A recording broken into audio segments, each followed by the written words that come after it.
Everyone, I'm Trustee Dan McLean, Chair of the Finance, Budget, and Enrollment Committee. Today is Wednesday, November 27th, 2024. I'd like to call this meeting to order and welcome committee members, trustees, staff, and members of the public. We will begin with the land acknowledgement. If you're able, I ask you to please stand. We acknowledge that we are hosted on the lands of the Mississaugas of the Anishinaabe, the Haudenosaunee Confederacy, and the Wendat. We also recognize the enduring presence of all First Nation, Métis, and Inuit peoples. Miigwech. You may be seated.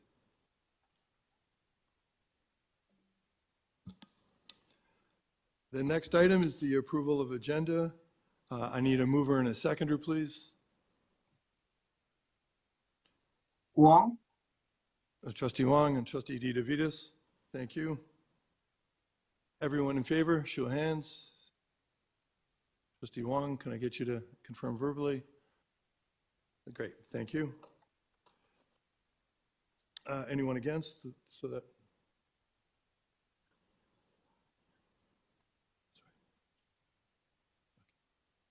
At this time, can I ask that the trustees online identify themselves so that the record can accurately reflect who's in attendance today? Trustee Williams. Trustee Nunziata. Trustee Williams here. Great, thank you. Hastings present.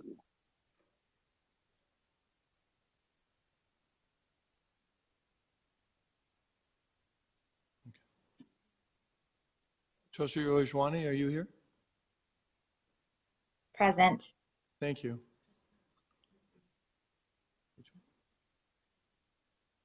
Trustee Earhart, have you joined us?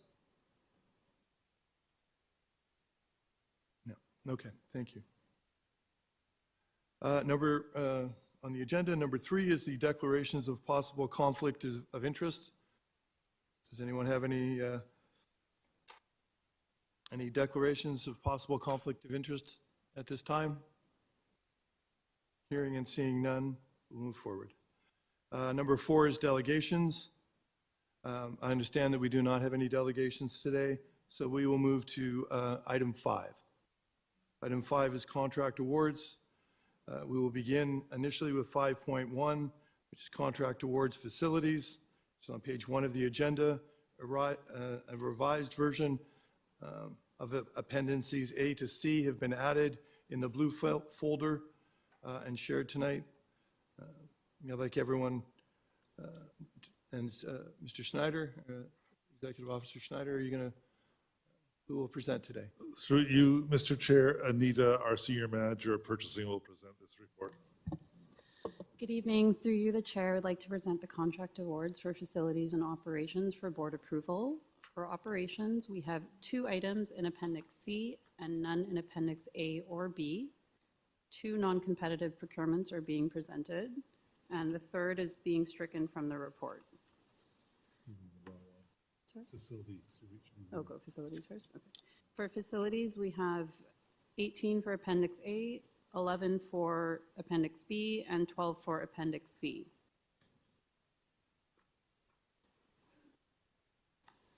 So through you, Mr. Chair, we're happy to take questions and work with our facilities colleagues to answer any questions on the facility contracts award.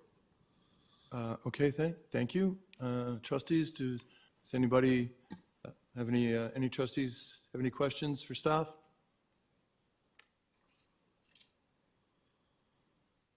Sorry, Trustee Laskin. Thank you very much. Can you tell us a little more about the barrier-free access to actually get from the parking lot into the building? I'll deter that to Maya Puchetti. Thank you. Because it's a long time coming, so. Thank you, and through the chair, yes, it is a long time coming. A design study was undertaken quite a few years ago, and I understand at the time, while the design was done and there was tendering of the project, the costs were high and there was no funding identified. But it's important that we do need to proceed with this work. And we did recognize that there were some challenges with how the parking is currently set up on the side of our building to get to the North York Civic Center. So we did move this project forward, and it will be funded through admin POD. So we were able to take all the work that was done in the original design. It does need to be updated a little bit because the code, the building code changed a little bit. But, you know, the good news is that we're not redesigning something that had already been pretty thoroughly designed. And we'll be able to relatively quickly get the design finished. We have to ask for building permit and then be able to tender the work and start the work, you know, in relatively short time. Through you, Mr. Chair, I think this is a really important signal that the board gives out very publicly. And I'm wondering if there's a sketch of the design or what it might look like that could be shared with trustees at some point. Yeah. Through the chair, yes, we can share it through Trustee Weekly or Excellent. by email. Yeah, as I said, it's just in the process right now of being updated because the building code did change a little bit. No problem. When it's available, Mr. Chair, I'd appreciate that. Thank you so much. Okay, great, thank you. And seeing no further questions, can I have a mover and a seconder for the recommendations presented in the report? We don't get to proceed until we move second and vote in favor. There we go. We have Trustee DeVitis, Trustee Wong? Trustee Wong. Thank you both. All in favor? We can do this hands in eScribe, so we will do this through eScribe. Can I ask you to please open the vote, please? Shan in favor.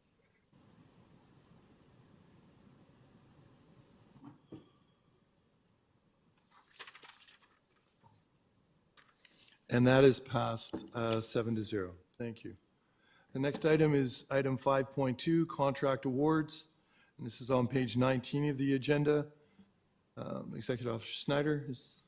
Thank you, and through you, Chair, the contract awards tonight, there's nothing in Appendix A or B for either information or committee approval. There are 3 contracts currently listed in Appendix C.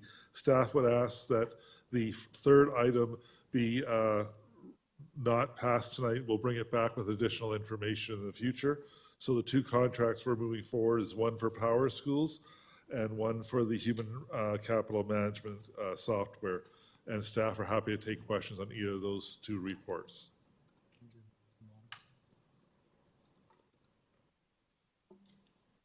Okay, are there any questions for staff? Trustee Laskin? Thank you very much, Mr. Chair. Can you talk to us about, is this a functionality addition to Power School that's being added? Through you, Mr. Chair, Executive Officer Singh is online and he can walk you through the Power Schools contract. Thank you, Executive Officer Schneider. Through the chair, this particular additional module we are onboarding is related to data analytics piece. We have implemented the core SIS, we call it, School Information Systems. And you approved it a few years back, and we are in the second year of that implementation, and it's behind us. This year we implemented the SpecEd special education module, and as part of the extension of that particular platform. This is the third piece.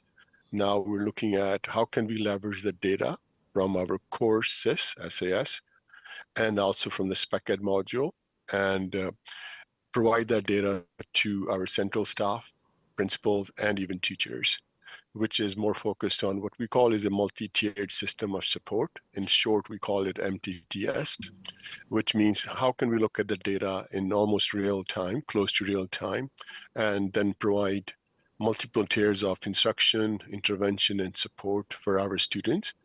And again, this is now a data analytical platform extension of the work we started a few years back. We always had a data warehouse, we used to call it in the past, when we had our legacy SAS called Trillium, which was built around a platform called Cognos, owned by IBM. So that platform will be sunsetted, and this platform will be our new platform around the data analytics piece. I don't know if trustees remember, I think it was a few weeks back when the math strategy was tabled, and there were quite a number of questions around data and how do we know our strategy is working and effective. So a tool like this will be a complement to help with that strategy and bring the data to the forefront so we can actually analyze in almost real time. So this is a building block for that work. We're just starting out on this front. Thank you. Back to the floor. No, thank you very much, Mr. Chair. That answers my question. Thank you, Trustee Laskin. Trustee Earhart. Thanks very much through the chair, and sorry I don't have my screen on. I wanted to just ask about Power School because we're hearing in the media about lawsuits happening in the US around Power School selling data. And so while I recognize that we do currently use Power School, I'd like to better understand if there are any risks to adding this new functionality to Power School if we're including analytics from multiple platforms onto this platform that's being accused of selling student data in the US. I'd love to hear what kind of safeguards are in place for TDSB data and student information. Thank you.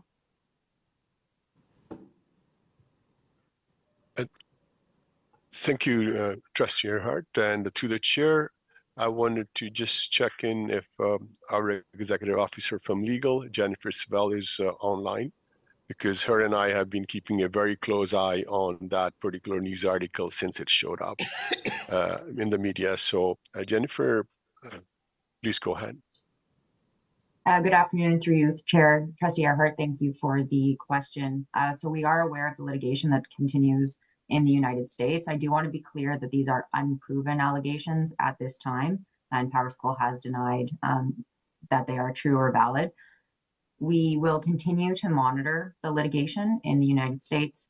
I do want to be clear that TDSB has a robust agreement with Power School. We take our obligation to protect student data very carefully, and we will continue to ensure that those requirements are upheld by all of our vendors, including Power School.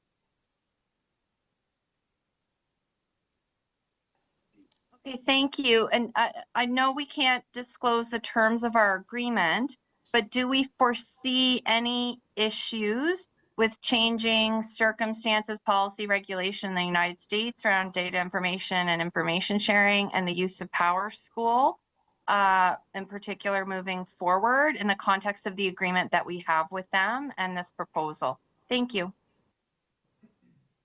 Through the chair, our agreement is carefully drafted to ensure that TDSB is meeting its own obligations in Canada, in Ontario, under MFIPA, under the Education Act. So in short, no, there is no current concern. That said, of course, we will continue to monitor what is happening in the United States, both with the litigation and continuing changes to any legislation there. Okay, thank you very much. And just for added clarity, I know the acronyms and MFIPA, so these are comforting acronyms to hear in the context of any agreement that we're making. But there's no reason to be concerned. You're hearing at this time or in the future under this agreement about the sale of student information. Is that what I'm hearing? Thank you. At this, through the chair, at this time, we have no concerns. Okay, thank you. Thank you very much, Trustee Earhart. I'm seeing no other speakers on the list. Thank you and trustees for the discussion. Can I have a mover and a second for the recommendations with the revision that staff shared in this report, please? Trustee DeVitis, thank you. Shan. Trustee Shan, the second. Thank you very much. At this time, we will open the vote.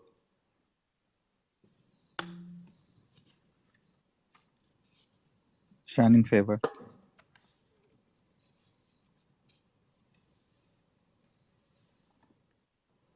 And that passes 6-1. Thank you. And Next on is item 5.3, review of the needs for 217 Brookbanks Drive property and 301 Lanner Avenue property on page 27 of the agenda. Director Zucker, who will speak to this report? Thank you, and through the chair, I will ask our acting system planning officer, Dan, to speak to this, please. Thank you, Associate Director. Good evening, trustees. I'm joined by Ryan Glenn, CEO of the Toronto Lands Corporation, who is online to present this report for approval this evening. So through the chair, this report is recommending that 2 properties be declared surplus to the needs of the board and sold. The first property is located at 217 Brookbanks Drive in North York. This is in TDSB Ward 14, so Trustee Rajwani's ward. And the second is located at 301 Lanner Avenue, and that's in South Etobicoke in Ward 3, which is Trustee Nunziata's ward. We have included a map of the city on page 33 of your agenda package, and it shows the locations of these 2 properties. And both are former elementary schools. They were closed quite a while ago due to declining enrollment. The site at 217 Brookbanks Drive was the former Brookbanks Public School, and that was closed by the TDSB in 1999. The site at 301 Lanner Avenue, that was the former Douglas Park Junior School, and that was closed by the former Etobicoke Board of Education in 1983. So both properties have been under long-term leases. The property at 217 Brookbanks Drive is leased to Crestwood Preparatory College, and they're a private school that serves students in grades 7 to 12, and their lease expires in August 2026. And Crestwood has expressed an interest in purchasing the property from us. The property at 301 Lanner, that's leased to 2 tenants. The first is New Haven Learning Center, and they are a nonprofit organization that is committed to the treatment of children on the autism spectrum. And New Haven is currently on a month-to-month lease with us. The second tenant in that building is Senechco Daycare, and they're a nonprofit childcare serving toddler and preschool age groups, and their lease expires at the end of August of next year. And the New Haven Learning Center, they've also expressed an interest in purchasing the Lanner site from us. And from an accommodation perspective, we have reviewed both of these properties, and we've looked at them through the lenses of enrollment growth, residential intensification, the distribution of existing sites in the area, the distances to those sites, as well as the sizes of nearby TDSB schools.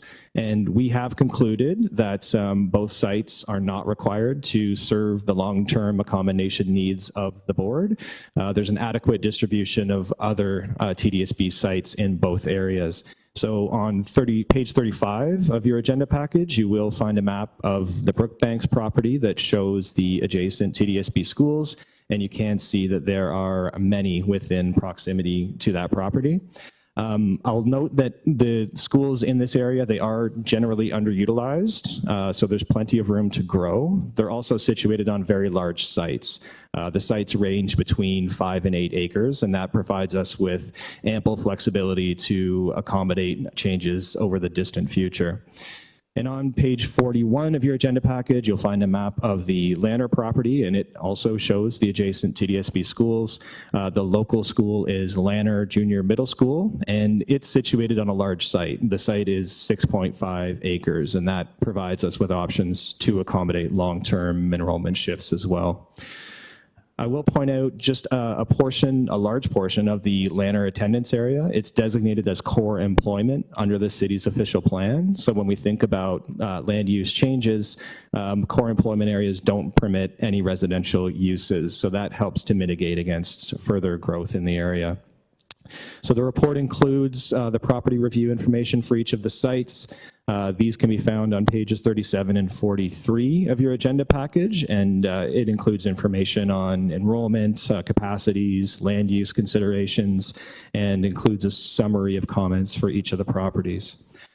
We held public meetings for each site to share information and seek feedback from the local community. And attendees at both the meetings expressed support for the sale of the properties and also expressed support for their continued use by the tenants that are there. Local trustees were also present at those meetings to hear from the public. So we are recommending that both sites be declared surplus to the needs of the board and referred to the TLC for sale. And when disposing of a property, school boards must follow Regulation 37423, which is a new one. So that has replaced 44498 as of December of last year. So if approved, the first step for us would be to submit the property to a province at an intake period. And the last intake we had was over the summer, and we anticipate the next one will open in December. So once a property is submitted, the province begins their review. So they'll be looking at the properties that have been submitted to determine if they're required to meet the needs of another school board or to address a matter of provincial interest. And that process will take a maximum of 120 days. We have already consulted with our coterminous boards, and none has identified an interest in the site. And we understand from the province that key matters of provincial interest for them at the moment include things like long-term care and affordable housing. So at the end of the 120 days, we will receive direction from the province, and that could be to go one of two ways: either sell the properties to another school board or to another provincial entity, or to proceed to sell the property to another buyer, and we'd expect to have that direction in the spring of next year. So we don't anticipate there will be any other interest declared in the property. So our intention would be to work with both of the tenants on the respective sale. So if we receive that direction in the spring, the TLC would work directly with Crestwood on the purchase of the Brookbanks property and with the New Haven Learning Center on the purchase of the Lanner property. So that concludes our presentation. We'd be happy to answer any questions. Thank you, Mr. Castaldo.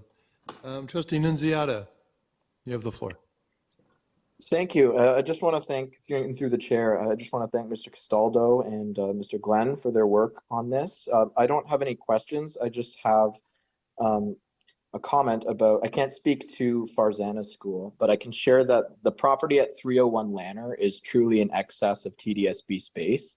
That is complicating our ability to potentially form a future capital submission for a new school at Lanner. There's a lot of school space on standby in South Etobicoke, even without this location. Also, the current tenant, who are the prospective new owners, Haven Learning Center, they provide intensive autism supports for families in the GTA and beyond.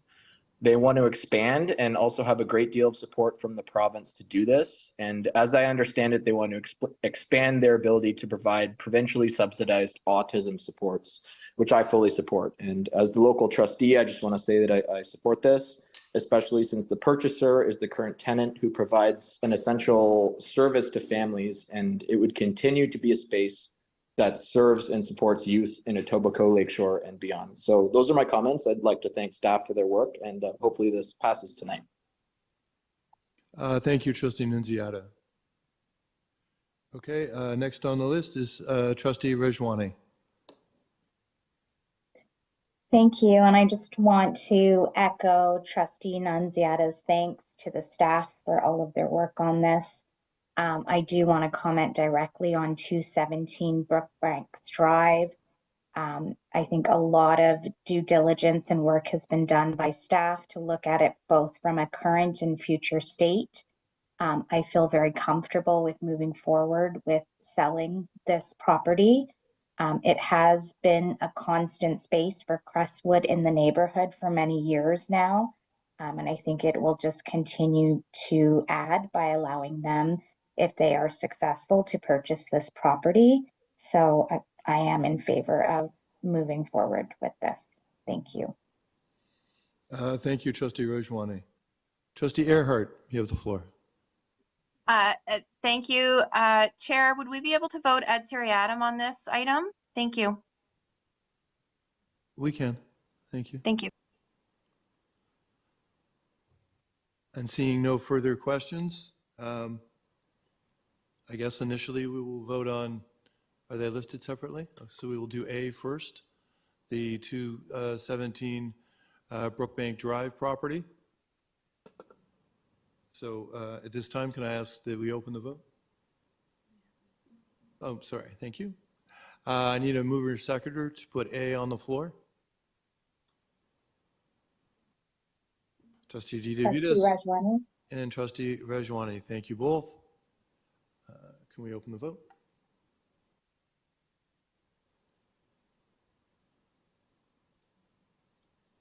Sean in favor. Lee is in favor.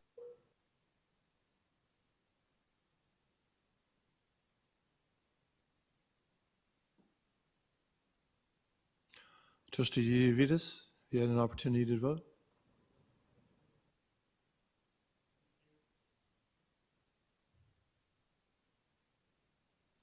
And that passes 7-1.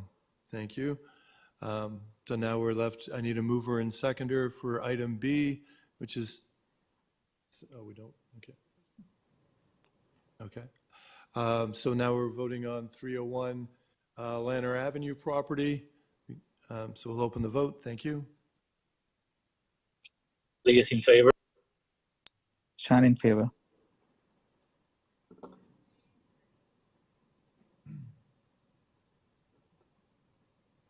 And that carries 8-0. So thank you, trustees. At this time, can I ask any trustees that have joined late that are online to please share with us that you've joined so that the record can accurately reflect your participation? James Lee is here.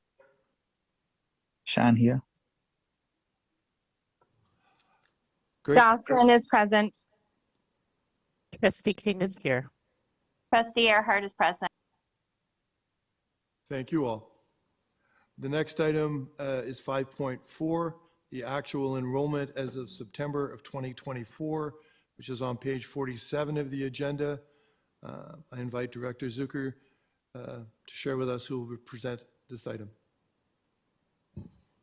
Thank you. I will ask Acting System Planning Officer Castaldo to speak to this report, please. Thanks, Associate Director, and good evening, trustees. So I'm joined this evening by Nahama Hirschberg, our Manager of Accommodation Planning, to present the report on our actual enrollment as of September 2024. So we have a slide deck that we're going to walk through, and that deck is up on the screen now. So through the chair, this is a report that we prepare and present to FBEC every year at this time. And the purpose is to provide trustees with an overview of how we are performing this year with respect to our actual enrollment. So we're going to do that by comparing the actual enrollment to the projections that we had prepared for this September. And we're also going to compare that to our actual enrollment from September of last year. So in the presentation, I'm going to speak to actual enrollments by panel. I'm going to start with elementary, then move on to secondary, and then we'll wrap up with the system totals. And for each of those panels, we'll provide a brief commentary on some of the trends that we see. Okay, so in terms of the process that we go through each year, we begin by creating enrollment projections for each panel in November, and that's a forecast for the following year. And those projections, they are provided to the ministry, and they're also presented to the FBEC committee each January. So we are preparing to do that for this coming January. And in December through February, we are busy calculating school-by-school enrollment projections for each of our 583 schools. And we use those projections for allocating budgets and teaching staff to schools. And we also use them in our long-term planning.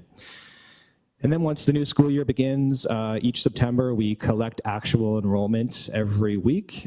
We monitor those enrollments as they come in. We're comparing them to the actual enrollment. We compare the actual enrollments with the projections that we had prepared, and then realignments to teaching staff are made based on the actual number of students in our system and in each one of our schools. And then after September, we continue to collect enrollments at the end of every month, and all of those reports are available on TDSB web. So in this presentation, we're going to be commenting on enrollment from September the 30th. And just before I move on, it's always important to reiterate that there will be variance between the actual and projected enrollment. There will always be a difference between the two, but when it comes to a system level projection, it's our goal to have that variance within 1%. Next slide, please. So there's three types of enrollment that school boards typically use. The first is our headcount enrollment, and that's counts every student as one, essentially. And we use this enrollment when we want to compare enrollment of a school or of the school board with other population counts or forecasts. And through the course of this presentation, we're going to refer to headcount enrollment. The second type is full-time equivalent, or FTE, and this counts the number of students registered in a school by the amount of time they're registered for instruction. So if a student is registered for half a day of instruction, they're counted as 0.5. And the third type of enrollment, that is the average daily enrollment, and this is used by the ministry when they're calculating grants for student needs. And the average daily enrollment, it's the average of the FTE that is collected on October 31st and March 31st of every year. Next slide, please. So on the next slide, we're going to be showing the elementary enrollment. So next one, Mandrika, thanks.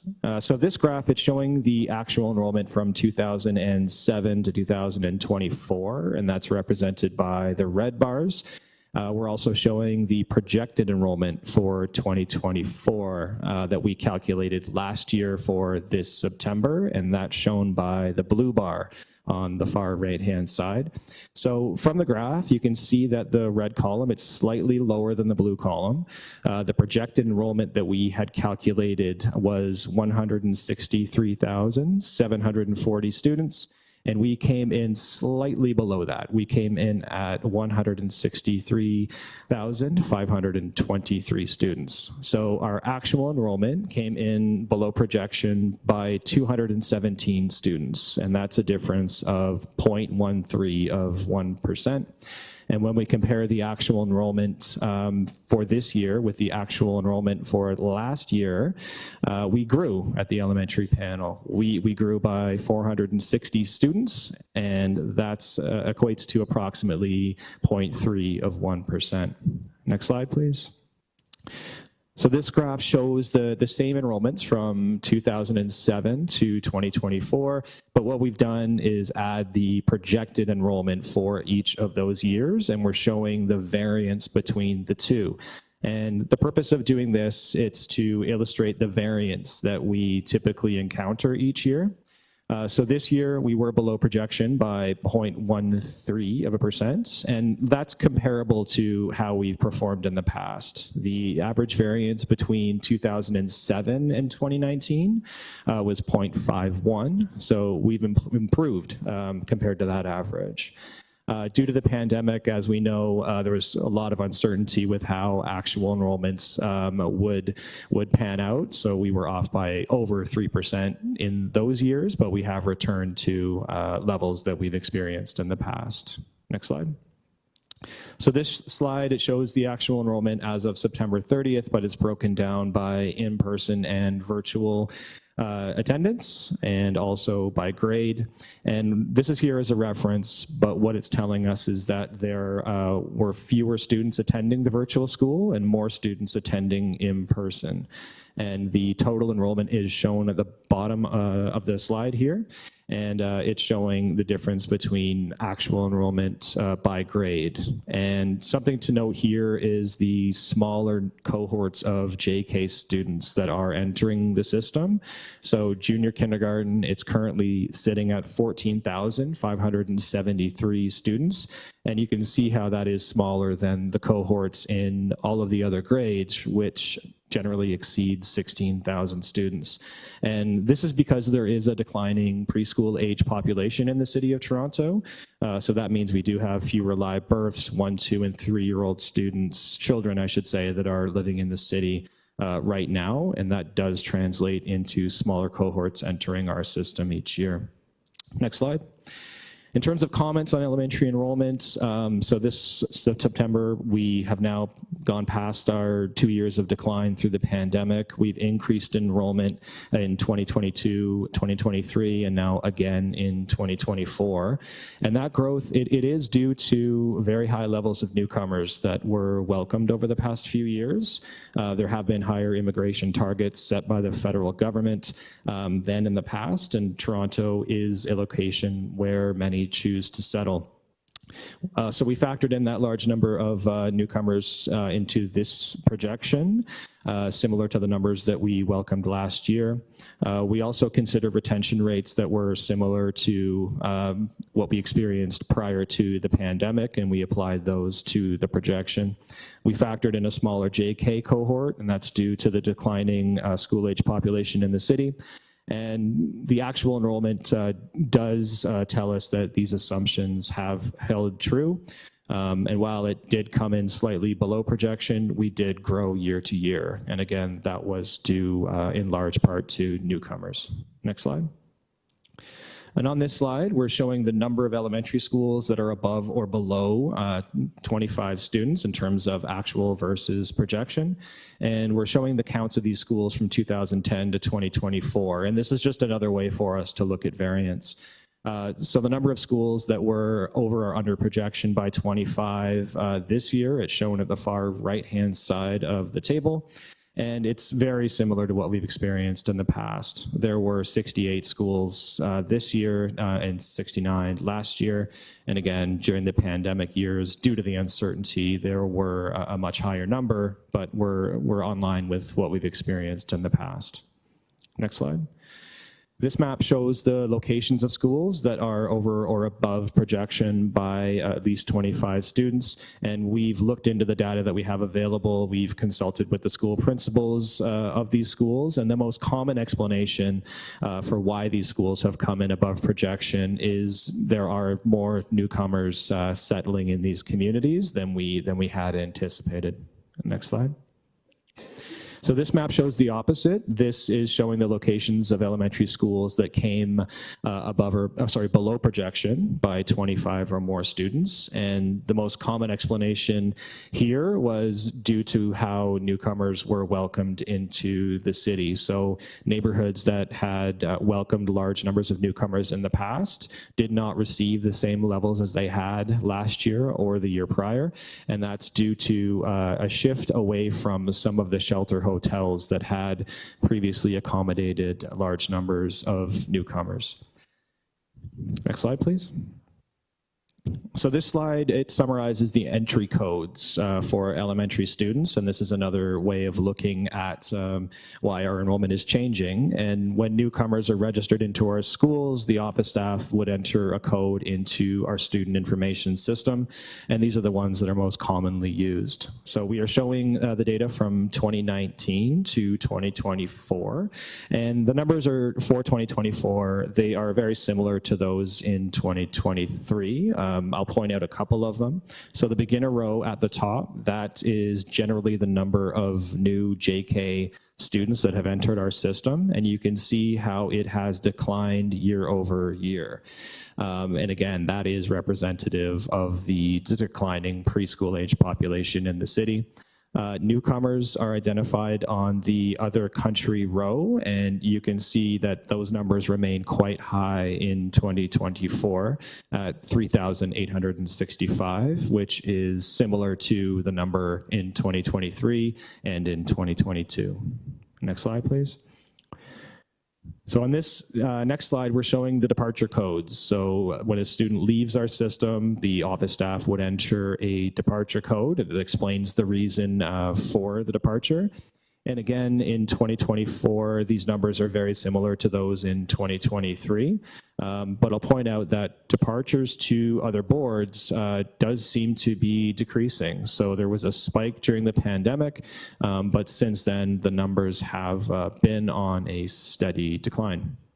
Next slide. We're going to move on to the secondary panel.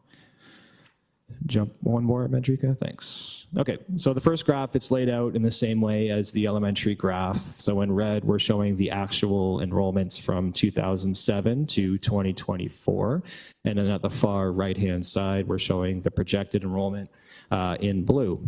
So for this September, we were projecting 75,150 secondary students, and we came in slightly above that projection at 75,315 students. So the actual enrollment exceeded projection by 165 students, and that's 0.22 of 1%. And when we compare the actual enrollment for this September to last September, we grew. We grew by 1,454 secondary students, and that equates to approximately 2%. Next slide. So this graph shows the difference between actual and projected enrollments. And again, we're going back to 2007. We're showing the variance between the two values. And this year, the variance of 0.22 is better than it has been in the past. The average between 2007 and 2019 was 0.74%. Next slide. Okay, so this slide breaks down the secondary enrollment by those attending in person and virtually, and like the elementary panel, the enrollment in the secondary virtual school came in below projection, and that tells us that there are more students choosing to attend in person. The table at the bottom, it breaks down the total enrollment by age, and it's showing us a couple of things that I'll point out. So we came in below projection at grade 9. We came in 380 students below projection.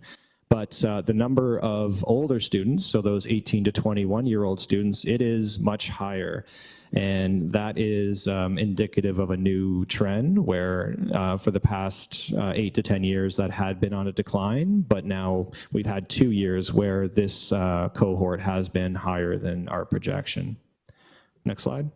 In terms of comments on secondary enrollment, in our projection, we did apply retention rates similar to those we experienced prior to the pandemic. We reflected a high number of newcomers, similar to the levels from last year. And again, actual enrollments for this year reflect that those assumptions were correct. And like the elementary panel, the primary reason for growth was due to newcomers. We've welcomed record numbers over the past few years. And part of that contributing, part of the reason of that growth was also due to those 18 to 21-year-olds choosing to stay in our system. Next slide. So this slide summarizes the number of secondary schools that were over or under projection by at least 25 students. So we're showing this between 2010 and 2024. And this year we had 44 schools that were in this category, which is quite similar to numbers we've experienced in the past. Next slide. So this slide is showing the locations of secondary schools that came in above projection by 25 or more students, and the explanations for these schools on why they were above projection. It's related almost entirely to welcoming more newcomers than expected. In some cases, there were fewer students leaving the neighborhood to attend other schools, and in others, there were more families moving into these neighborhoods. Next slide. So this map will show the number of schools that came in below projection by at least 25 students. And the most common explanation for these schools is the transient nature of some of these neighborhoods, and that can result in some uncertainties around enrollment trends from year to year. And in some cases, there were more families moving out of the neighborhood. Next slide. So this slide is showing the entry codes for the secondary panel. And again, we're showing this from 2019 to 2024. And a couple things to note here. Again, the high number of arrivals from other countries, and that's reflected of higher immigration into the city of Toronto. Next slide. So here we're showing the departure codes for the secondary panel, and the numbers for 2024 are very similar to those in 2023. The number of students departing the TDSB for other boards also appears to be declining slightly, so from 720 to 698 to 608 for 2024. Next slide. So now I'll speak to the system totals. So similar graph, the red bars are the actual enrollments from each year, and it's an aggregate of the elementary and secondary enrollment. So we're showing it from 2007 to 2024. So we're also including the system projection for 2024, which is in blue at the far right-hand side. So as a system, our actual enrollment came in at 238,838 students. And we had projected 238,890 students. So as a system, we are below projection by 52 students. And that is a variance of 0.02%. And year over year, our enrollment grew as a system. We grew by a little over 1,900 students compared to last September. And that's an increase of 0.8 of 1%. Next slide. So this is showing the variance between the actual and projected enrollment over time. So as a system, we were well within our target of 1%. We had a variance of 0.02, and that is much lower than the variance we've experienced in the past. Next slide. And this is the last slide. It's here just as a reference for us. It breaks down our system enrollment by attendance in terms of in-person and virtual, and provides the system totals, which are on the right-hand side. So that concludes the presentation for this evening. I know it's a lot of information. Thank you for indulging us, and we'd be happy to answer any questions you have. Thank you, Senior Manager Castaldo, for the thorough report. And congratulations to you and the team on the accuracy of the data. So thank you. Trustee Laskin, you'll start us off. Thank you very much. First, I just want to congratulate staff. Your planning projections versus the actual enrollments just amaze me. And I just want to really say thank you on behalf of the schools, because when the projections match the enrollments, it sure makes it much easier for staffing. I know there are anomalies across the system, but I think it's remarkable. 3 thoughts. The first one is, with the lower JK cohorts, how are we advocating to the province about keeping us whole? We're funded by enrollment. We lose 1,000 or 2,000 kids. It's really going to make a difference from a system. So maybe this isn't your question. Maybe I'll park this question when we do the finance. But I remember, I think during the history of grants, sometimes they kept it stable or they offered transition. And I'm really thinking that we better start advocating for that with the lower JK cohorts. So I'll park that though and come back to it when we're having more of the financial conversation, because it's really probably belongs there. I'm also worried about the immigration pieces, because the feds are now changing their whole strategy on immigration, which is also going to affect our enrollment. So we have the lower JK cohorts. We're not going to get as much newcomers coming into our system. To keep our system robust, I'm quite concerned about how lean we're going to have to be with enrollment dropping. So I'm, again, parking that, but that's great data on which to base some advocacy work. So the part that I think you can actually answer and help me with is, anecdotally, for the last little while, I have certainly been hearing about people leaving the public system for parochial systems. And I'm wondering if you have a breakdown of the those that are going to private, between a private for-profit like a Crestwood or a private parochial like a Heschel. Is there any breakdown?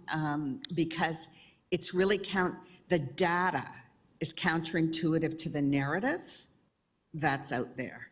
So I'm really interested in that and wondering if you have more breakdown. Through you, Mr. Chair, to staff.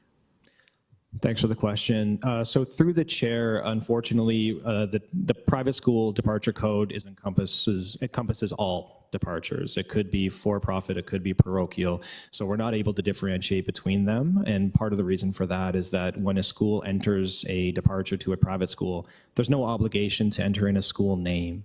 So we have looked at the data that we do have, and about a third of them have a name. So we could take that back and provide trustees with some additional information through Trustees Weekly about what we can discern based on those school names. But the data is not showing us that there is a mass exodus to private school. The numbers are stable and even coming down. But as it is, as it relates to how those private schools are categorized, we could take that back, but I don't have that in front of me this evening. Okay, thank you very much. Just to follow up, could it be part of could the fact that some parents are choosing parochial school for JK instead of the public system also be a reflection on the numbers? So are the numbers even lower than expected in terms of JK entry based upon your data? Through you, Mr. Chair, to staff. So through the chair, hard to anticipate at this point because we wouldn't have a DMIT for those students because they were never in our system.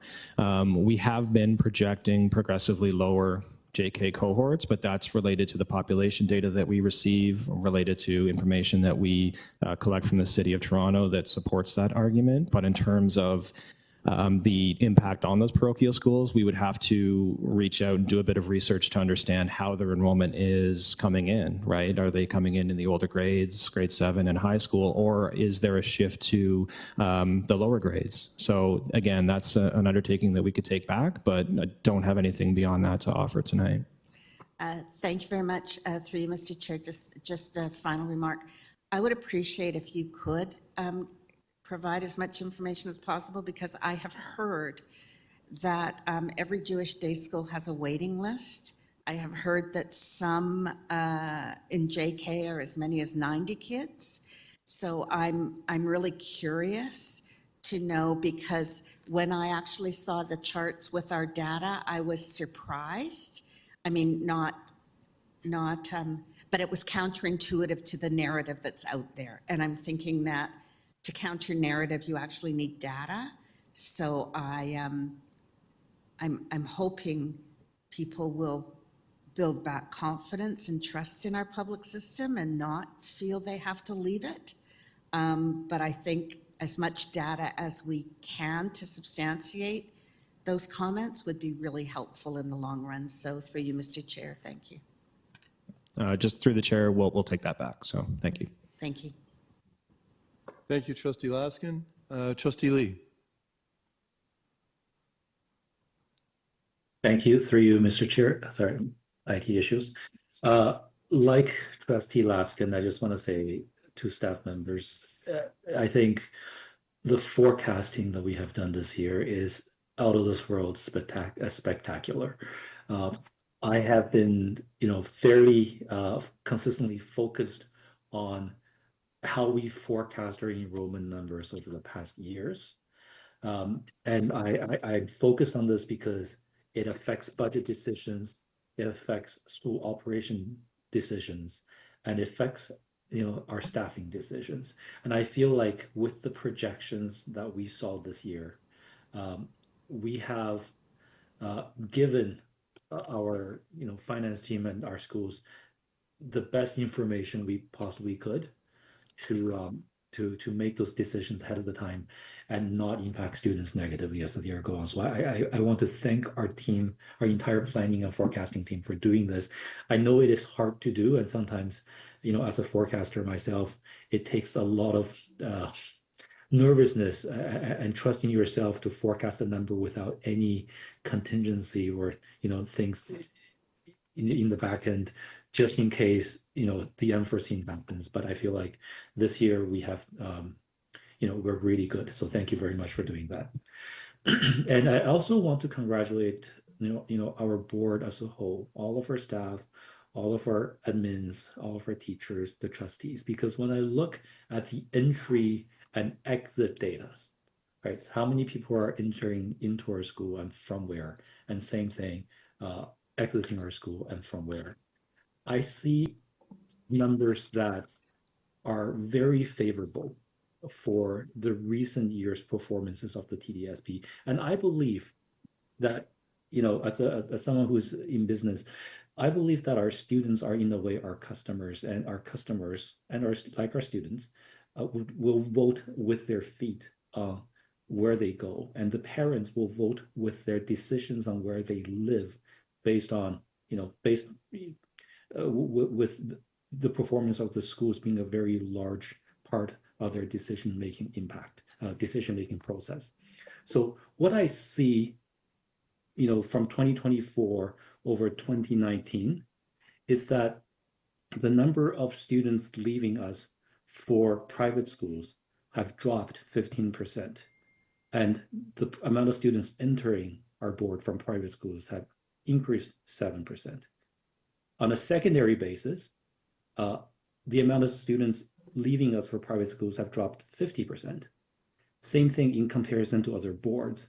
We dropped significantly by over 30% in both the elementary and secondary panels against other boards when it comes to, hey, how many students are leaving us versus 2019. I'm skipping 2020 to 2023 because those are COVID years, and I know those numbers are weird. But, no COVID year compared to no COVID year, this is what we're really seeing. We're largely no COVID year. So this has to do with how well the board is doing and the perception of the TDSB by parents and by students. And this makes me happy. And I think this also derails a lot of the concerns I've been hearing in public realms on whether it's some of the decisions that the TDSB has made, it's going to push students away to the private schools system or to other boards. So all in all, thank you to everyone on the team for making TDSB an attractive place for students to learn. That's all. Is he done? Okay, thank you, Trustee Lee. Trustee DeVitis, the floor is yours. Thank you. I just wanted to congratulate staff. Those are bragging numbers, 0.2%. So congratulations on the work. We can maybe explore in the future a motion where we take some of the staff on a trip to Vegas with some of the trustees and try and make some money back for the school board. Not sure if it would be okay, but not okay. Trustee Laskin doesn't think it's okay. But congratulations. Some serious questions. Would it be fair then to say that there's a general global pattern where people have less kids, and Toronto's no different, and we have less children going into the school system on the one hand, but that for the last few years we've seen an offset from increased immigration. Is that accurate? To Chair? Through the chair, yes, that's accurate. Okay, amazing. And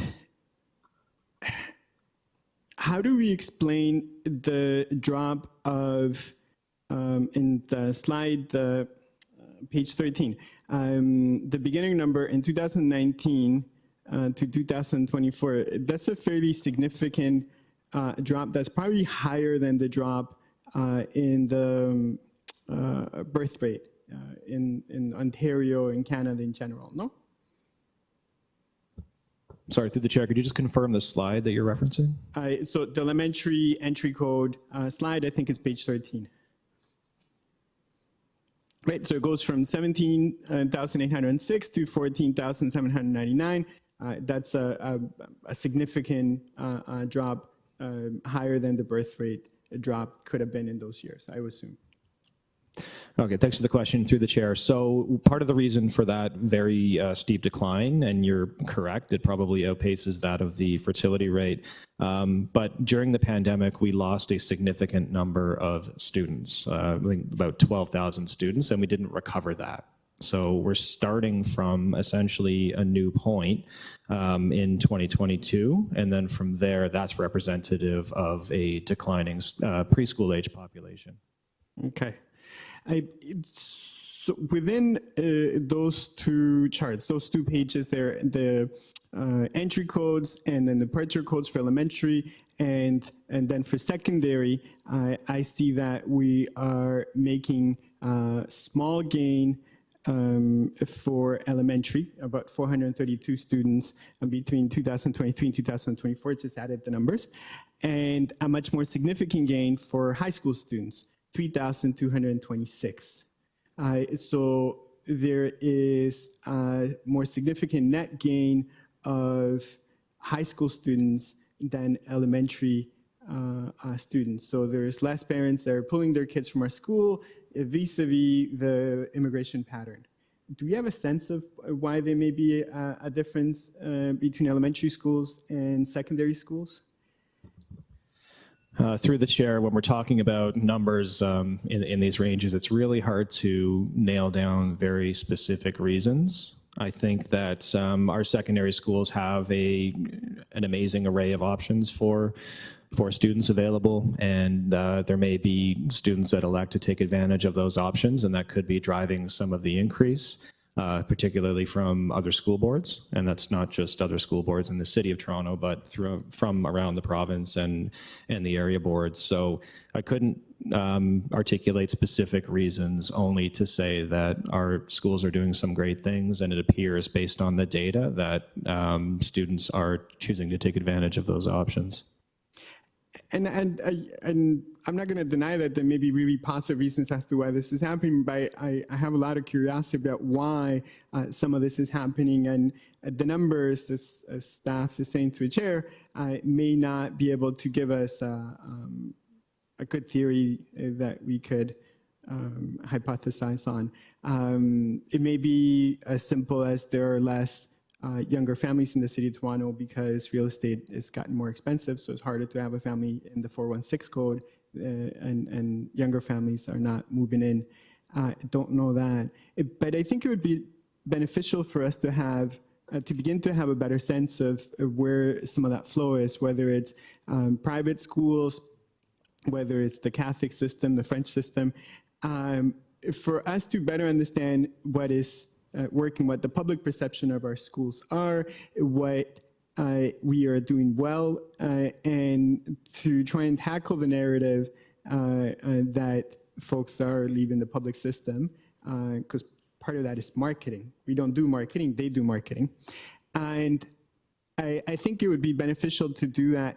I think one of the things that would help to begin to understand that, if we can get those numbers, because I know we purchase data, I haven't seen it, if we can have the same chart, but to overlay the total population cohort, so we understand for 2019, 2020, and so on, what the relationship is, our piece of the pie to the total number of students for those years, because that would be able to give us a sense of how we are growing or not in relation to the total student population. Thanks for the question. So through the chair, what I think would be helpful is to provide an update on our participation rate, and that's based on population and demographic information at a citywide level and at an individual school level. So we can take a look at the school age population within each one of our school communities and as a board, and we can cross-reference that with the enrollment as a board or the enrollment for a school. So that will tell us where we're increasing in terms of participation or decreasing in terms of participation. That is a statistic that we do have in our long-term program and accommodation strategy, but it might need to be presented in a more concise way. So again, we can take that back, and when we meet with trustees in the spring to review their awards and go through the long-term program and accommodation strategy process, we will make a point to bring data to you that deals with those updated participation rates, and we'll speak to some trends that we see within them. Through the chair, that would be great, and I think it would be very helpful. Maybe good to try and figure out ways of having some geographic overlay to that. There aren't any Jewish schools in my ward that I know of, but there are a higher proportion of Catholic schools, for example, right? So it may be useful to have a sense of what some of those patterns are in different parts of the city, so we can start to create a narrative that we can respond to and we can build on. But again, thank you, staff. I think that would be very helpful. Through the chair, something we will certainly do. And one more piece that we can do is all boards are kind of in the same process right now, but understanding where enrollment is landing as a system, and we will go back and do further research. But we can meet with our coterminous boards to understand what their trends look like. We do know what from the Catholic board anyway, that they're experiencing a similar trend to us. But in terms of where that's landed throughout the city, where they're up, where they're down, we can compare our data on that and include some of that in our report back through the LTPAS. Thank you. Thank you, Fabio. Thank you, Trustee Didivitis. Trustee Dawson, you have the floor. Thank you, and through the chair. You know, I just have to say that this report is yet again another example of why I love hearing from planning. You've done an excellent job here with the projections, and you know, even just something simple like having a visual presentation is so helpful to me. So I just had one question. It's kind of building upon what Trustee Laskin was saying. I too am hearing anecdotally that a lot of students are leaving, Jewish students are leaving the system for private schools. I do think it would be very helpful to get that kind of geographic location and who is leaving from within those. But I wonder if we have any other demographic data attached to the students who are leaving. Would we know how they self-identify? Through the chair, no, that wouldn't be available in the data sets that we have that contain information about the students and the reason for demits. So we would not be able to correlate those two factors, unfortunately. Okay, all right, thank you. That's my question. Thank you, Trustee Dawson. Trustee Earhart, you have the floor. Thanks very much. And through the chair, this is a question about resources. And for those schools where the actual students are far greater than projected, and so where we saw the map where we have those big circles, is there any place those schools can go for increased resources at this time? My recollection is that we don't have anything like a holdback or anything due to the deficit where particularly for office support, admin, or like non-educator resources are going. Do we have anything that can support those schools that we're aware of? And thank you.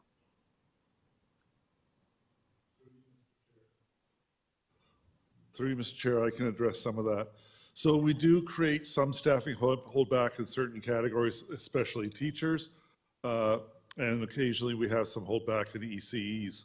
However, the other area that we provide resources to our schools is after we get the October enrollment from planning, we readjust school budgets. And if a school's grown, they'll get additional school budget. If a school's contracted, based on our school budget model, they'll get less resources. But we do readjust their school budgets in November timeframe once we have the October 31st enrollments.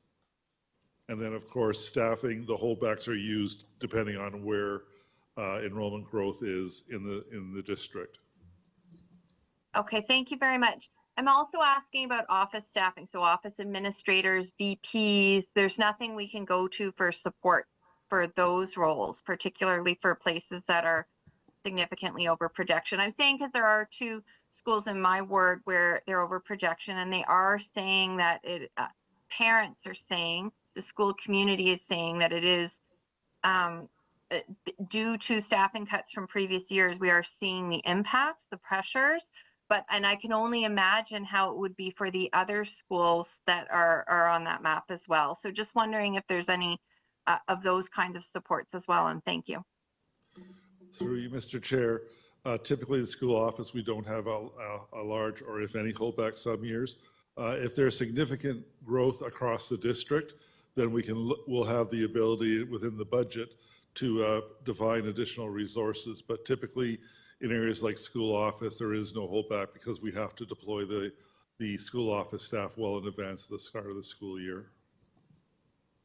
Okay, thanks very much. My last question, would be around ESL resources for these schools as well. Is there anything that can be done for further supports for ESL resources for schools where the attendance is higher than projected, and we know that it's student populations that may benefit from more ESL resources? Thank you. Than projected. Sorry, more ESL resources than projected. Thank you. So through you, Mr. Chair, yes, one of the big areas we have holdback is in teachers, and we have it in 3 different pockets, so to speak.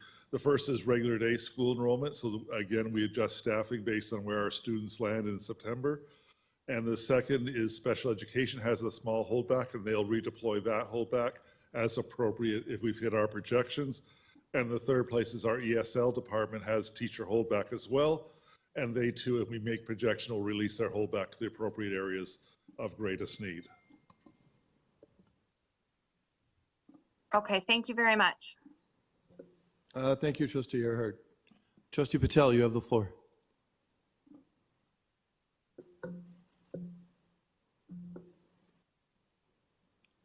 Trustee Patel?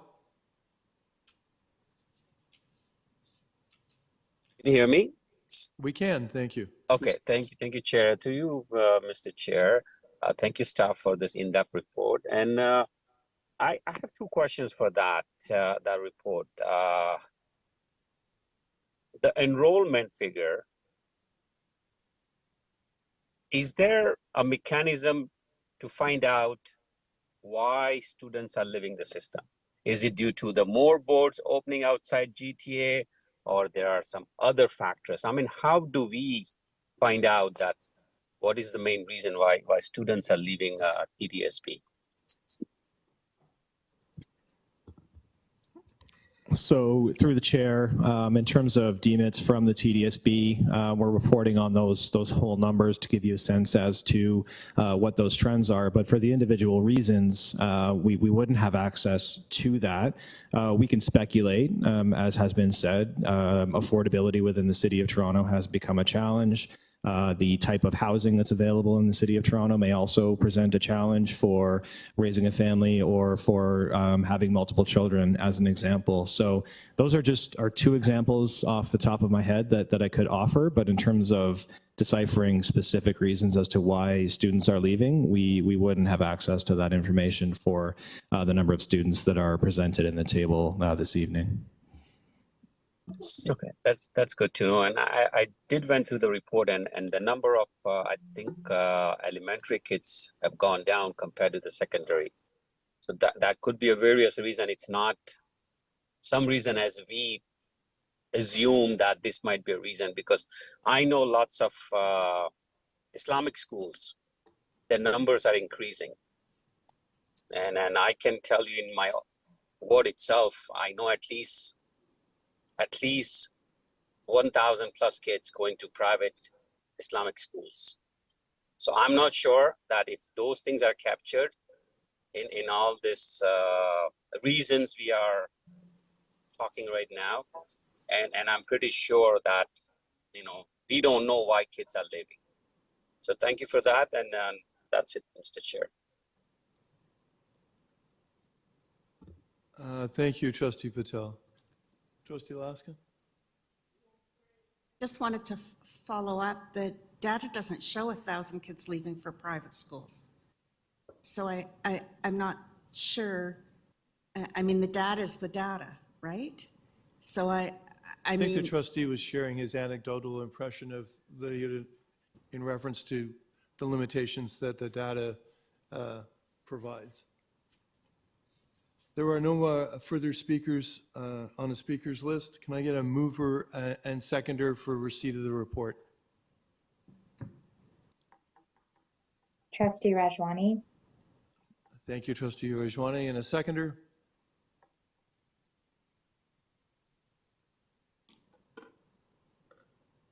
I'm here. Trustee Wong? Trustee Wong will second. Thank you. Thank you both.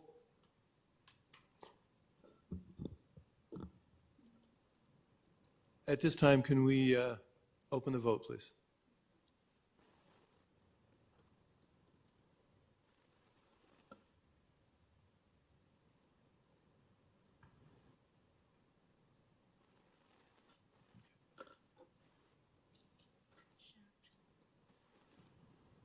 Trustee Shen, Trustee Patel. I'm in favor. Trustee Patel is in favor. Trustee Shen.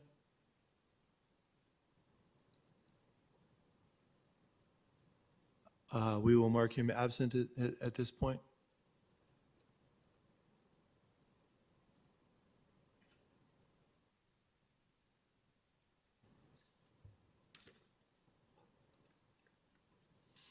And that carries 8-0. The next item is item 5.5, Community Consultation Plan for 25-26. The budget, and that's on page 79 of the agenda. Director Zucker, who will present on this? Through you, Mr. Chair, I will be presenting tonight. So thank you, Chair and committee members. Tonight is supposed to be an open discussion to talk about the consultation plan for the 25-26 budget that was requested to come to this meeting to provide time for discussion. There are three areas that staff have brought forward for you for consideration tonight. One is we are currently working on a 2-page concise budget document that can be used with our stakeholders to explain the key issues of our budget that we've been asked for, and we should have that to you shortly. The second is we are looking at revising our budget website to make it more easily understand information, more accessible, and provide regular updates in an easy-use format for our trustees and our public. And again, we will continue to post both the video segments that are budget on the website, and obviously the reports will be there, but we'll look, working with our communications team, to redesign the website to make it more useful. The other thing that we're suggesting to you tonight is looking to do likely the consultation sessions and information sessions with our stakeholders in April. Again, this is all somewhat subject to when the grants are released and that staff have the time to do the analysis to provide you an update. We will be bringing to you in the February timeframe a projected financial position based on the current funding model, extrapolating for the next year's enrollments. But until we get the April or late March, depending on when the ministry releases it, to get the actual grants, can we get to a definitive bottom line. So we are suggesting that in April timeframe would be where we would do consultation with with our public and stakeholders in a series of information sessions, and we are suggesting that they either be virtual or in person to accommodate the different stakeholders' needs. The presentation content would be on the budget process, outlining the priorities, obviously the fiscal outlook, and then would be followed by a Q&A and open discussion so our stakeholders can provide feedback that we can record and then provide to you in a summary report at the end of the consultation process. We will look at dedicated time for stakeholders to ask their questions and provide their feedback, and they obviously, as always, can depute at the FBEC meetings. And another question that we have for you tonight is, should we have a separate deputation session for if we have a large volume of people deputing? So really tonight, through you, Chair, this is an open discussion to talk about the format you desire and the timing of the consultation, and is there a preferred format, and what is the thoughts on timing? So through you, Mr. Chair, we're happy to open it up for discussion and questions from trustees. Thank you. Trustee Laskin. Thank you, through you, Mr. Chair. First, I always would prefer a dedicated deputation meeting. It would be great if there could be one that starts more mid-afternoon to gather those that are available, and then one that goes into the evening, and maybe maximum 30 at a time, because it gets a lot once you get past that if you want to ensure we pay close attention to what's being said. The other thing I'm wondering about is the perception about that the funding has increased. I think we really have to do, I know Ops was done a graph, and when the chair appeared on the agenda, they showed the OPSPA graph, but I really think there has to be more kind of digestible soundbite kind of information shared in terms of, whereas the dollar value of the funding goes up, what it purchases did not, or, you know, like things that, language that can be easily understood. Funding for VPs, for example, you have to have a school of what, 750 to even get a VP. Like there needs to be showing that, kind of countering the argument that we always hear from the province, and that is the funding keeps going up. The other piece is the provincial decisions that cost the board money. And I think that's also one that is easily digestible by the public. That's on the, you know, the benefits piece, the moratorium piece, things that are completely outside of our control. And then I think we really have to tackle special education and mental health supports, and also wrap the safety of our communities around the use of our schools. Because, you know, obviously prior to amalgamation, when we controlled the tax base, our schools were really community assets and community hubs, and we had people in them at affordable rates because we could do that. Now we price communities out, and there has to be, I mean, data. I don't know if there's data on this, but if kids had places to go in terms of pickup programs, or, I mean, my dream has always been school libraries open for kids to do homework with their families and using the computers and the internet that is in the school, but we can't afford to do that. So I think there has to be also conversations about schools as important infrastructure in a livable city, and all the things that we could be doing if we were funded appropriately. And education more than just K-12. So those are just some initial thoughts, trying to capture and spin back the province's spins. I mean, we know what they are. We need to counter them with actual data and things that people easily understand. Those are my immediate thoughts through you, Mr. Chair. Thank you, Trustee Laskin. I'm going to pass the chair to Vice Chair, Committee Vice Chair Hassan. Thank you. I'll now be resuming as chair, and I'll pass it over to Trustee McLean for questions. Thank you. And through the chair, I want to build on Trustee Laskin's point about the verbiage around the increase in funding. I think of this as every time the government is pressed about education issues and concerns and funding issues, they proudly point to the point that they're investing more than any government has ever invested. And this is factually correct, undeniable. But the buying power of what they're giving us is reduced dramatically.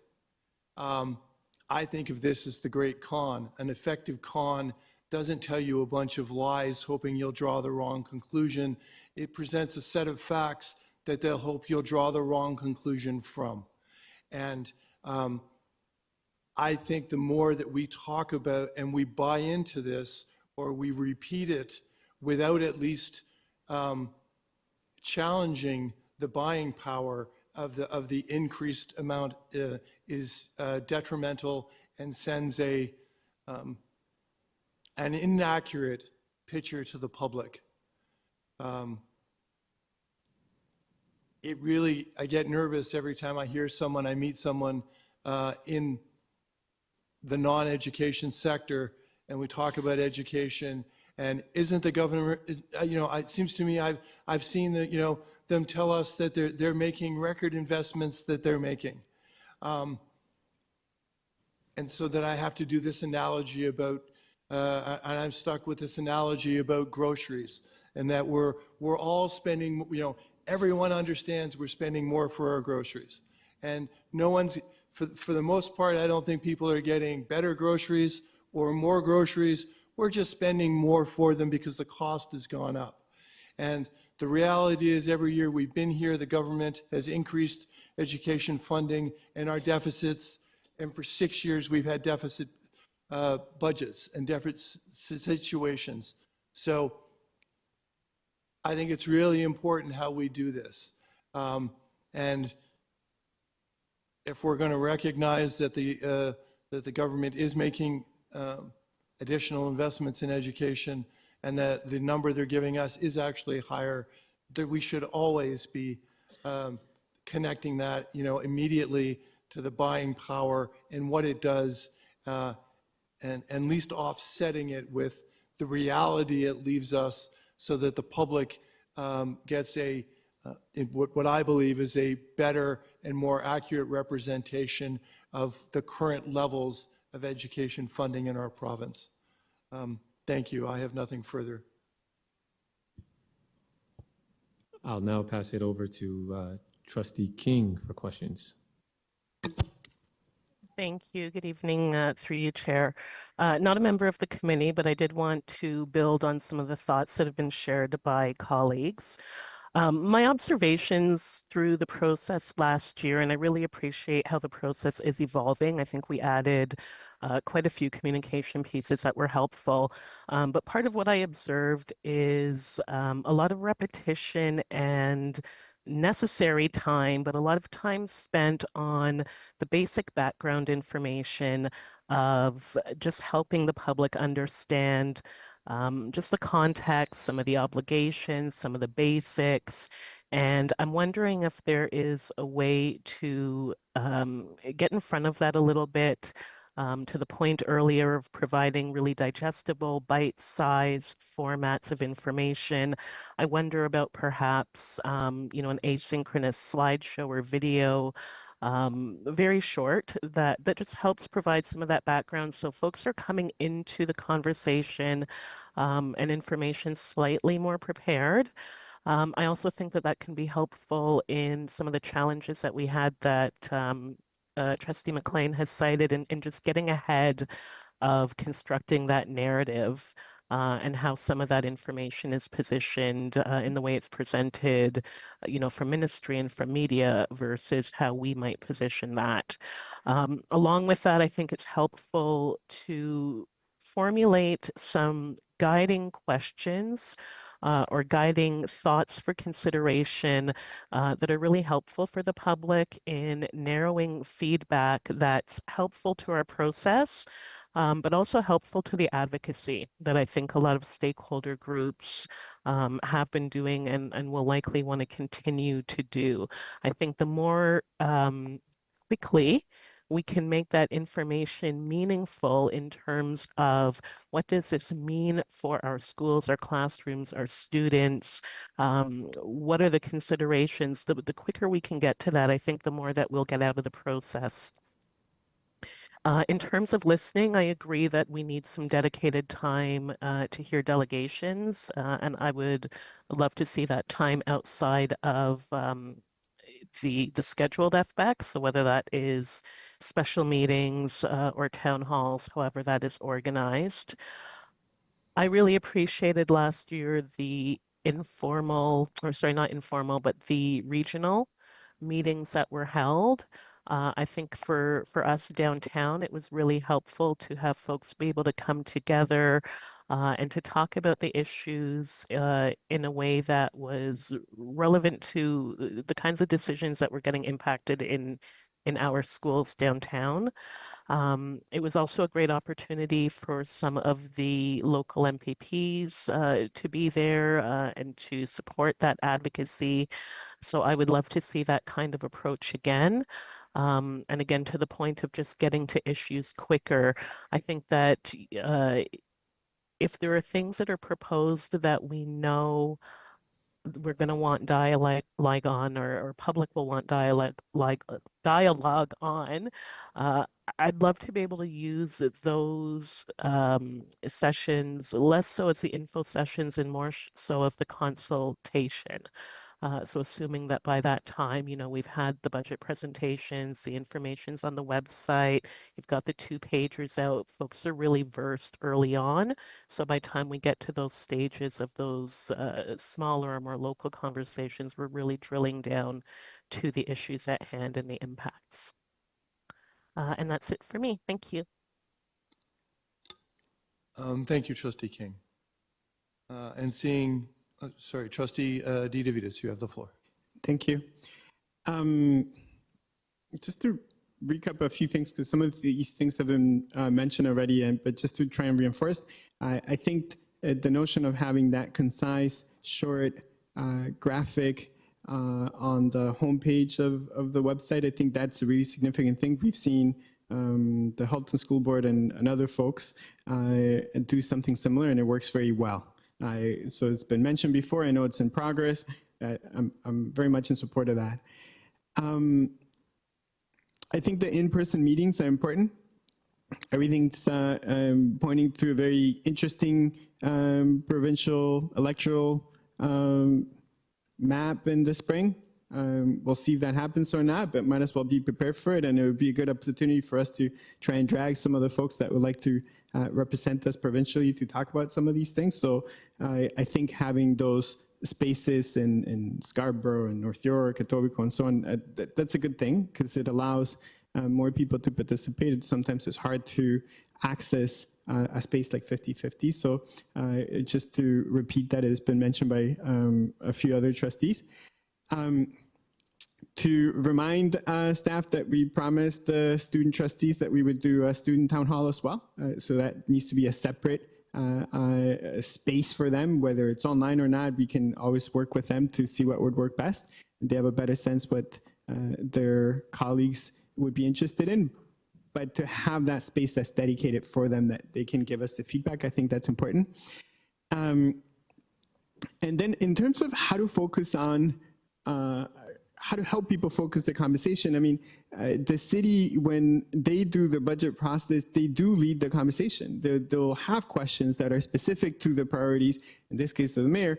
The board can do something similar. So if we want to hear back on what people feel needs more funding, because there are a number of us that feel that way, that the province doesn't fund VPs to the level that we need to, and so on. So we can have questions that we sort of help people do. So we had a survey last year. A survey was helpful, but it wasn't connected to the end process. So if we can connect a survey to those town hall type meetings or the central meetings, that would be a way to have a more productive results and more productive conversations often. One of the things that I think helps is for people to be able to see our report and then give the feedback. Sometimes people come in with preconceived ideas of the thing that they want to sort of comment on, and they don't necessarily realize that, staff already mentioned it and they have a 20-page report on exactly the same thing. So it'd be good for us to be able to provide that feedback to folks, to ask them to, if they registered to speak here and we end up having 100 people, maybe there's a survey or a report or something that we can send them so that, they see us sort of working on some of these items that they feel important, and we can help shape the conversation that we're having with the public on it. I think those are fair, good practices that other folks do. And I'm sure the chair and the vice chair can help in the process of figuring out what some of those priorities are with the rest of the committee. But it would be great to be able to help focus the conversations by either providing those reports before 100 people speak on something, or by maybe sending them information, which isn't part of our regular procedure. But if they come here and they're speaking on an item because of the stuff they read on the news, maybe it's because we said it, maybe it's because the province said it, right? So if we can try and get some information out to folks as they participate in the process, and that information can be concise and can be leading to the subject matter that we feel is important.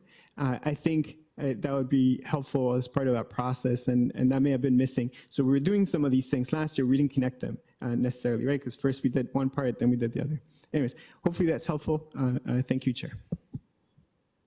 Thank you, Trustee Didivitis. Trustee Williams, you have the floor. Thank you, and through the chair. So I couldn't agree more with what's being said by my colleagues around the communication and the narrative of that communication around the budget, the needs of our board, the underfunding by the province, etc. It would be great to have like a really multi-pronged approach similar to what we did last year, but I think could go deeper and more enhanced. I heard a suggestion about those town halls being more engaging, more heavy on the engagement and the consultation, as opposed to just providing information. I think it's an opportunity there to really engage our school communities, the public, in that facet of our budget process this year. The communication, I think, is so key. Gaining control of the narrative on this. It's been said by a number of my colleagues here, to really get in front of that narrative and have a solid communication plan around that. There's so much misinformation, misconception of the challenges we have, budgetary challenges. And I think the communication piece is so key. Simple, straightforward pieces that have to be there. Because many folks just don't have the time or the capacity to wade through the thick reports and all of the financials with regard to the budget. But the narrative piece is so key. I can't stress it enough. It's been said over and over here. But I think that communication piece and getting in front of the narrative is essential. Thank you. Through the chair, those are my comments. Thank you, Trustee Williams. Seeing no other trustees on, sorry. Executive Officer Schneider would like to share. So through you, Chair, thank you for the feedback. And what we'll do is we'll take that back and then bring to the next committee meeting some more thoughts based on that. Some preliminary thinking from what I heard, and I appreciate all the feedback, is we need to break down, as you all know, provincial funding goes up and up, but how much of it is for labor contract awards that they have to honor? Because that's the bulk of why funding goes up. So we'll work at looking at that graphic and that analysis in that way so that we can say, yes, it went up, but this much went for labor contracts, this much was left to run the organization, so to speak. We will work with our communications department on creating short form, more graphical, more to the issues comments. And I think the other thought that comes to my head, listening to the feedback from the committee, is that when we bring you that first draft forecast in February, we'll do some information packets for that to be used in your communities as well. So that as to the points that were made, that we're constantly bringing information forward in bite-sized pieces to our communities as we work through the process. So I'll take the rest of the comments back and think about them a bit more with my team and with the comms department, and we'll bring you a flushed out, a little more detail report to the next FBAC committee. Great. That's I'd like to thank staff and all the trustees who weighed in on the feedback, and hopefully we will be able to merge with a process that works for our community and all its stakeholders. At this time, can I get a mover and seconder for receipt of this? Trustee DeVitis.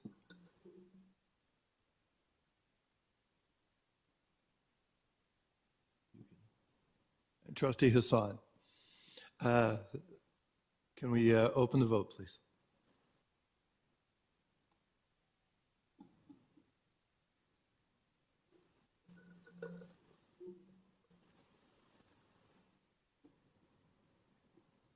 Trustee Rajwani, can you share how you vote, please?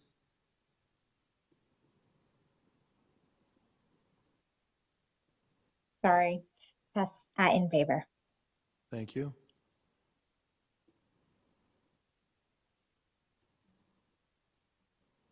And that carries 8-0. The next item on the agenda is 5.6, which is the major capital and renewal project status update on page 83 of the agenda. Director Zucker, who will speak to this? Thank you, and through the chair, I will ask Executive Officer Pichetti to start, please. Thank you, and through the chair, this biannual report is for receipt and provides an update on capital and renewal projects, as well as recent Ministry of Education directives to boards. So Appendix A provides the project status information for 14 active capital projects, which have a combined estimated value of $407 million. The report notes that 5 capital priority projects were submitted to the ministry in the fall of 2024, and it is anticipated that approvals will be announced starting in the spring of 2025. Switching to school renewal program, Appendix B provides a list of 1,396 projects that are planned or underway for 24-25, involving work at a total of 478 schools for an estimated value of $374.5 million. The report notes that school condition improvement grant and school renewal allocation, this funding is also used to support other strategic initiatives for the board that are aligned with facility condition improvements. So that includes the annual capital action measures, the school grounds and school interior revitalization program, and the recently approved capital revitalization strategy. Later in the report, there is information regarding recent ministry memos, including Memo 2024-B10, which was received at the very end of June and revised and reduced the timelines for all boards to spend their SCI and SRA funding. And there is a table provided on page 4 of 10 of the report that shows these revised timelines.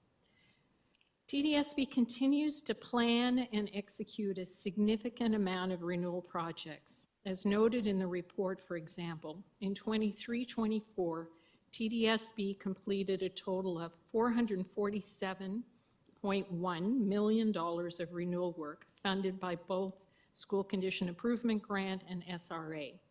And you'll see that further down on page 4, that is a table that illustrates the current and projected funding and commitments to 2025-26. We will meet the above noted funding deadlines. Furthermore, we anticipate in 25-26 that we will begin to utilize POD funding in a greater amount to maintain the same level of projects that we have had in the past. Ministry approval is not required to utilize POD as long as the work meets the school condition improvement eligibility criteria. The report also provides a summary of the factors that influence project timelines. And I know this is something we have discussed before at FBEC with previous reports. Many of the renewal projects can take 2 to 3 years to plan and design, execute. And then construction itself can take 2 years because the work spans over 2 periods, particularly trying to do the work when the schools are not occupied. So it is important that the TDSB have a consistent, secure funding source to be able to plan some of these more complicated projects in advance, because they frankly just don't happen overnight. The next directive that we mention in the report is Memo 2024-B15. This memo builds on the ministry requirements from 23-24 regarding ventilation. Boards are expected to continue to follow the established practices to optimize air quality, to support healthy and safe learning environments for students and staff. The memo further requires boards to continue reporting on ventilation and school renewal projects, and they would like this information posted on the board's web pages by December 15th, 2024. Just to note that TDSB's ventilation webpage does have a downloadable ventilation report, which in fact meets that criteria. And there is a tab in that report which shows that in 23-24, the TDSB invested almost $80 million on ventilation-related projects. The new school renewal investment report, which must be available on a public webpage, will be posted on the Facility Services About Us webpage. Our intention is to provide a link on every school webpage to that table, that spreadsheet. And it'll be very similar to what you see currently in Appendix B, but with a little bit more information that is better conducive to lay people reading a spreadsheet about renewal work. And finally, in the report, we do provide an update on a new funding source provided by the ministry. The initiative is entitled Critical Physical Safety Infrastructure Funding. TDSB's portion of this funding is $1.3 million annually for the next 3 years. The funding can be used towards security cameras, safety lighting, motion sensors, vape detectors, and related signage, as well as audio enhancements. Card readers, door hardware, and keys are not eligible. All installation costs, whether internal or external resources, are eligible under this funding. So we continue to work with Caring and Safe Schools to develop programs for this funding, including vape detection. We're planning to launch a pilot program to install vape detectors in 4 schools. And we'll be providing more information on that in the next capital update report in the spring. And as a conclusion, just to say that the TDSB is committed to providing safe, inclusive, and modern learning environments for all students, while meeting the ambitious project deadlines and strategic goals of the board. This data update, or this report rather, ensures transparency, efficiency, and alignment with both the Ministry of Education and the board's expectations. Thank you very much. Be happy to answer any questions. Thank you very much, Executive Officer Pichetti, for the thorough report. We will begin with Trustee Laskin. Thank you very much, through you, Mr. Chair.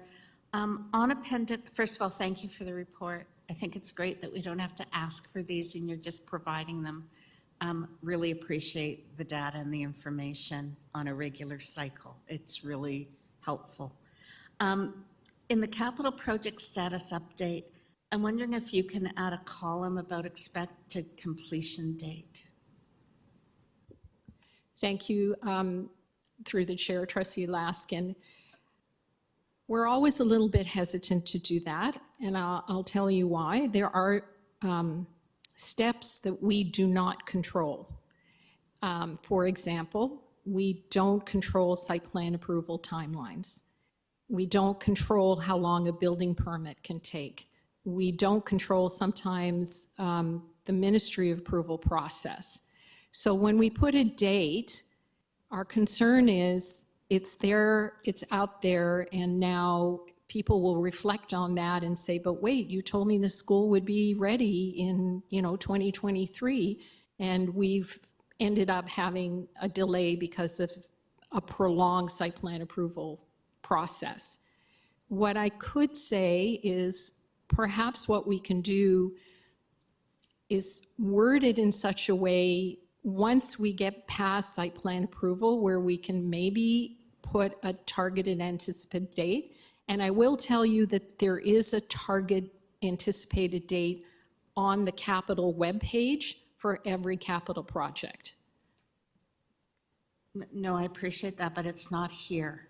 And a lot of these projects are in the middle of construction, so they've had the building permit and the site plan approvals. And it's just, for me, it's not complete because it's not there. So I appreciate if it hasn't started yet and you don't have site plan approvals, there can be an asterisk to say target date depending on whatever. But for the ones that are fully in construction, I really think we need a targeted completion date. And we'll have to do some revision and remove the trustee's name from Ward 11, who has, that seat is now vacant. So that was my question on the first chart, because I'm watching, obviously, Hodgson neighboring ward closely.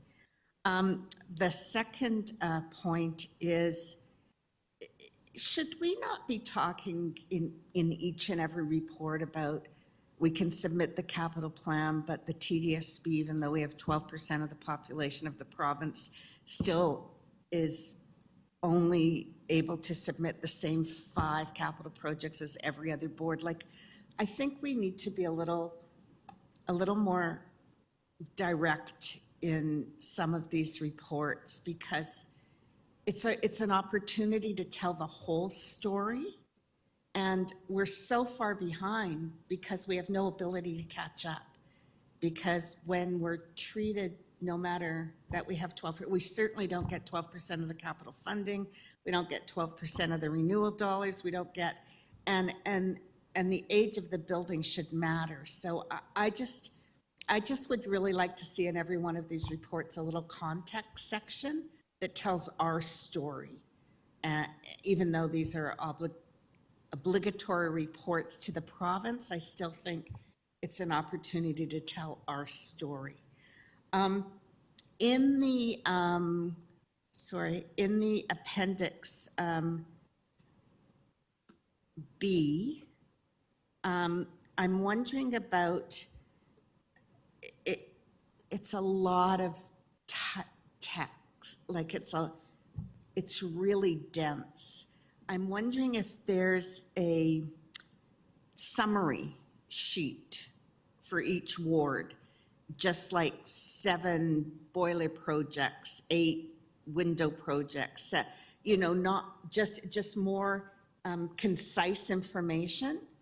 And then in the body of the report, obviously, as we get in the middle of, respiratory illness, flu season, air quality is really, really important. Is that new money that the province is giving us? Because they're telling us about grants and this and that, but my assumption is that it's actually not new money. Can that be confirmed? Through the chair, yes, Trustee Laskin, I can confirm that this is not new money. This is the money that is available currently through school renewal and school condition improvement grant. There's a tiny bit of new money that is going to be the sort of part of the benchmark on the school operations side, but there is no new dedicated renewal funding for ventilation. I think that point should be made in the report or in the next report. I mean, but as you read it and you read those B memos, if you didn't know, you would think that's new money and that the province is serious about tackling ventilation and clean air in our schools. but it's obviously they're not. And yet our public and constituents, since COVID, air quality has become a really, and ventilation within schools has been a, never really had these questions 10 years ago. But now we have these questions, and I think we have to do everything we can to talk about what we are doing. And to that point, and I'm seeing my time is running out, we haven't had Toronto Public Health in here for a while. And I'm wondering, their information, it's not really that updated. And I'm wondering if maybe we could have them in here to ask them questions about the kind of quality we should have in our schools so that our community understands that we are doing our best to meet and exceed what the standards are. Thank you, Mr. Chair. Maybe she can respond to that. Yeah, did anyone from staff wish to respond to the request or suggestion? Thank you, and through the chair, we'll certainly take those comments back and consider them for the next report. I will follow up with Toronto Public Health to your point and see if they could come in and address the board with any updates or new information. Yeah. Thank you. Thank you, and thank you, Trustee Laskin. Did you want back on? No, you're good. Okay, thank you. My name is next on the list, so I will pass the chair to Trustee Hassan. Thank you. I'll be resuming as chair. The floor is open to Trustee McLean for questions and comments. Thank you, Trustee, through the chair. Ironically enough, last night I was at a school council meeting, and I try to get to them once a year, try to see what they're up to and see what their priorities are and how it's going and be available to them. And uniquely enough, there was a question around the safety of the condition of their washrooms and the safety of the washrooms. And, I reiterated our position around cameras and the installation of cameras. And I'm a little reluctant to share, but there was quite a fair amount of laughter by the parent who pointed out that was my response last year. So can we get an update on, where, because we've been recognizing this issue for an extended period of time. We've talked about potential solutions that haven't quite materialized in a lot of our buildings. I'm not sure not in any of them, but certainly not in the majority of them. So is particularly around cameras and vape those kinds of things. Is it possible to get a quick update as to where we stand with that? Thank you, and through the chair. So in the report, there is a reference to where our current security camera program is.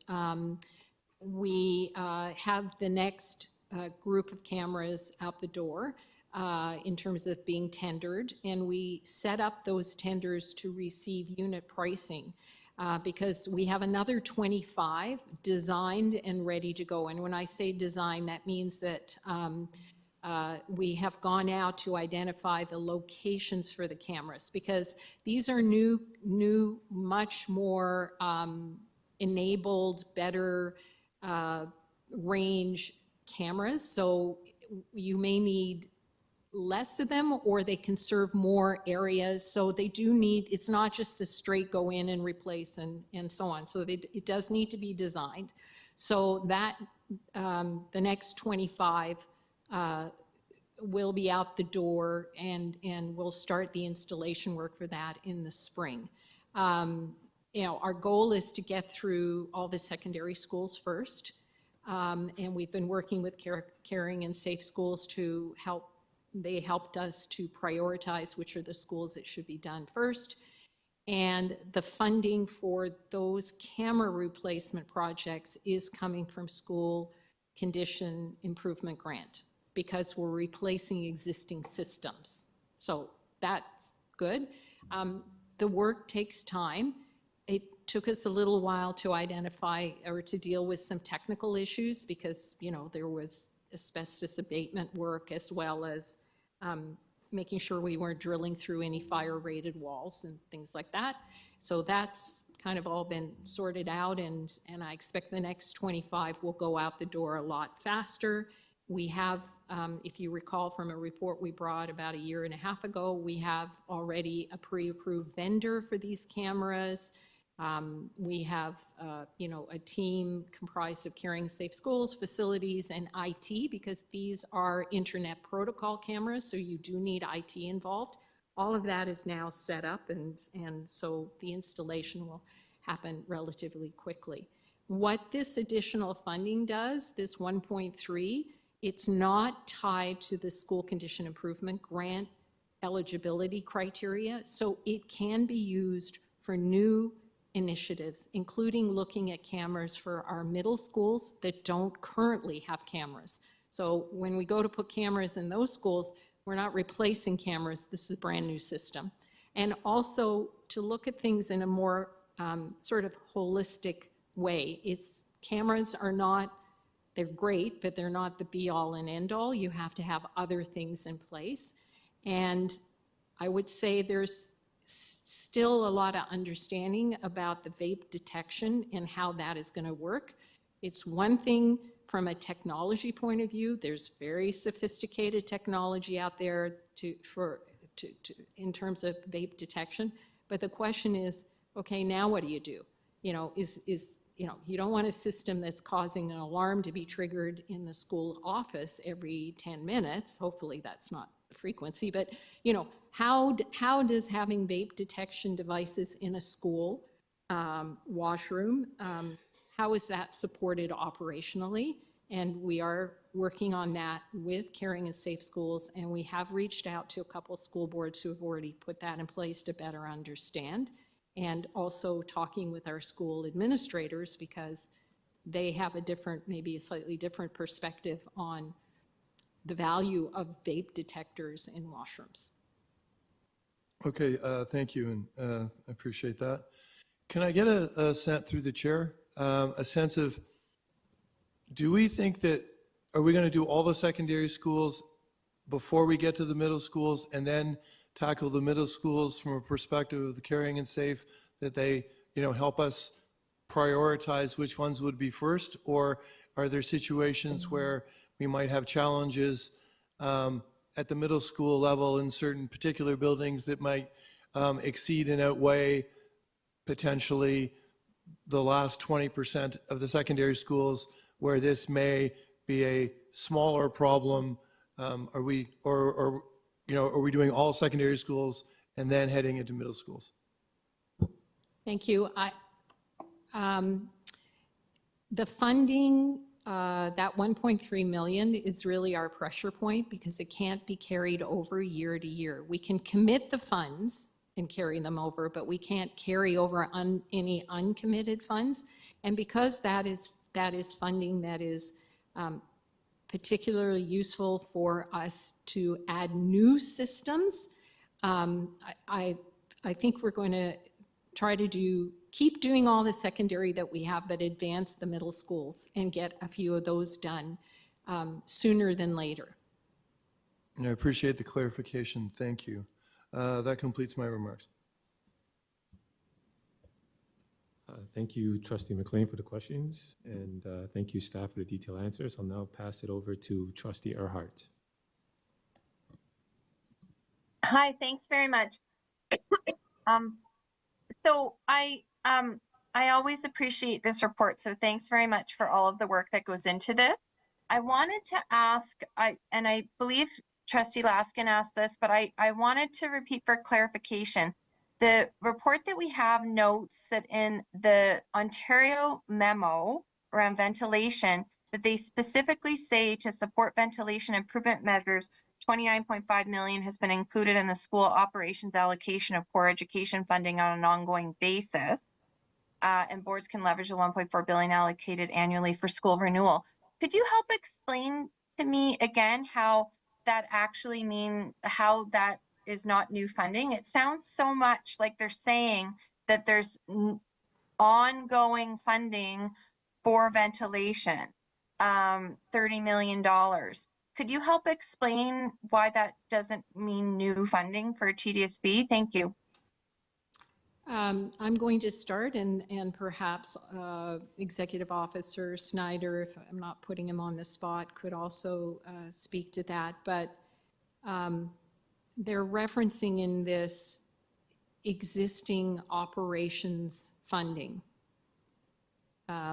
which, of course, goes towards supporting things that we do to maintain and operate our ventilation systems, including changing the filters in the existing mechanical systems more frequently than perhaps we did in the past, and towards the general repair of ventilation systems. So it is not really new funding. But I guess in this B memo, they're drawing attention to the fact that they support this and provide funding for this.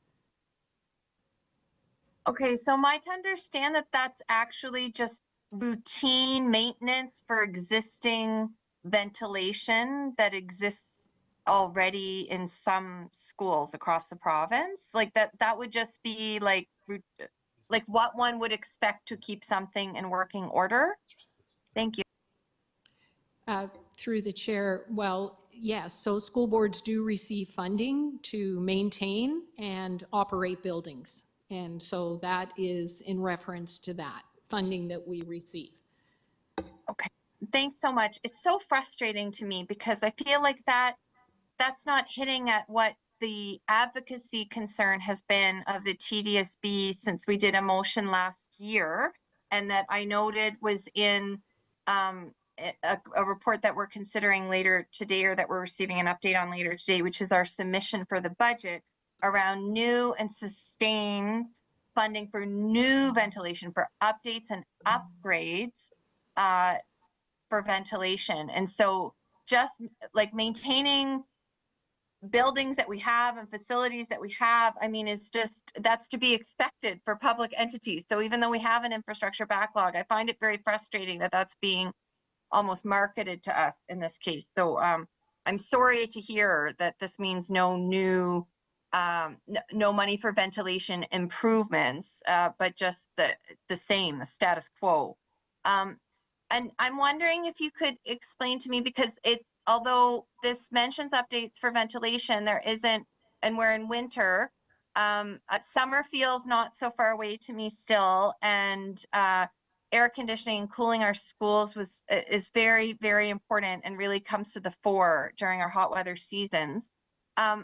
If we were to get funding to modernize our ventilation systems or to put mechanical ventilation in, would that assist in getting schools ready for air conditioning? Is that something that could lead to co-benefits in other areas? And thank you. Through the chair, if I understand, you're asking whether when we do ventilation projects, can we do anything to enhance the project such that it could receive air conditioning in the future? Is that what you're asking? Yeah, I'm trying to understand if it's just one, just another, if there's anything we can do like for a state of readiness, because I imagine a future world where all of this is needed. When one funds one area, does it have some co-benefits for the other? And thank you. Thank you, and through the chair. So in fact, we have been discussing this at our sustainability committee, our staff sustainability committee, in terms of you know, future work to be undertaken, knowing that there is such impact coming from climate change, and air conditioning has been one of them.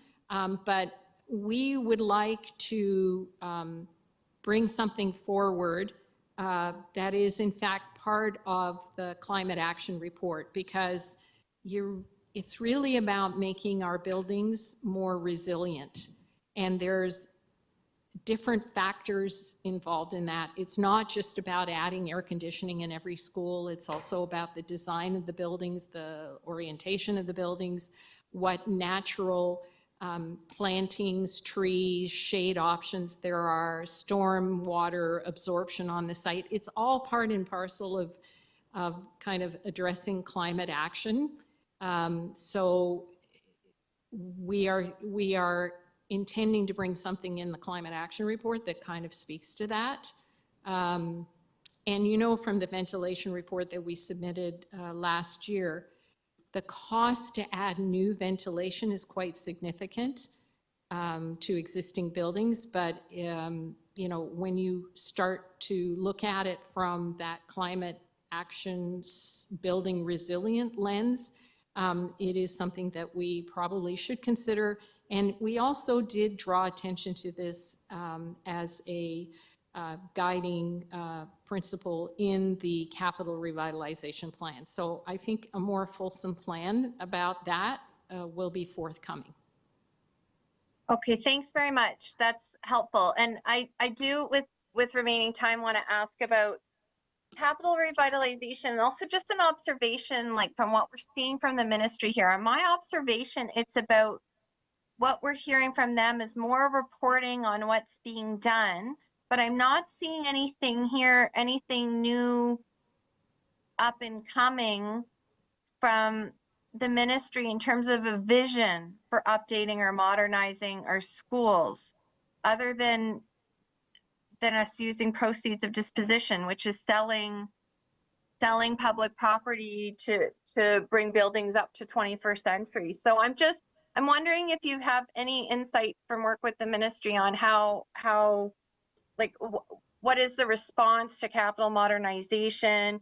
Do we see any new or big ideas coming out in terms of how we're going to update our schools? Knowing that this isn't just a TDSB issue, this is a province-wide issue of getting schools into the 21st century from a physical perspective. Thank you. I will start and then Executive Officer Pachetti can add. There is no additional funding that is expected for us to modernize our buildings. So the expectation is that with the existing school renewal grant and SCI, school condition improvement grant, as well as for those boards who do have proceeds of disposition, that is the expectation that we are able to do it within that funding. As far as our capital revitalization strategy goes, as we do the capital revitalization work, we do expect it to impact the FCI and the condition of our buildings. So it should take this into account. But I think, as you pointed out, Trustee Earhart, especially for SCI, which is replacement, there isn't funding available for new things for school boards across Ontario. So that is a funding source that we could be advocating for. Even for use of proceeds, we need to have permission to use our proceeds if it is for something new. So there's nothing that the board has control over that we are able to use for new funding. I'll stop there, but Maya, is there anything that you want to add? Through the chair, the ministries in conversations that we've had with them are very much focused on us addressing our deferred maintenance backlog. And, you know, as you can see from this report, that has been very much our focus.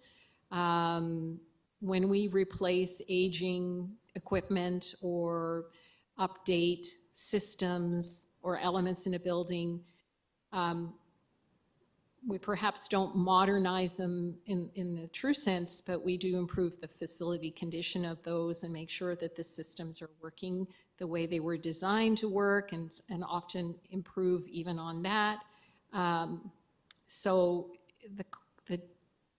the focus for us has been really to just address the deferred maintenance backlog. And sorry, I just wanted to add, I remember what I was going to say now.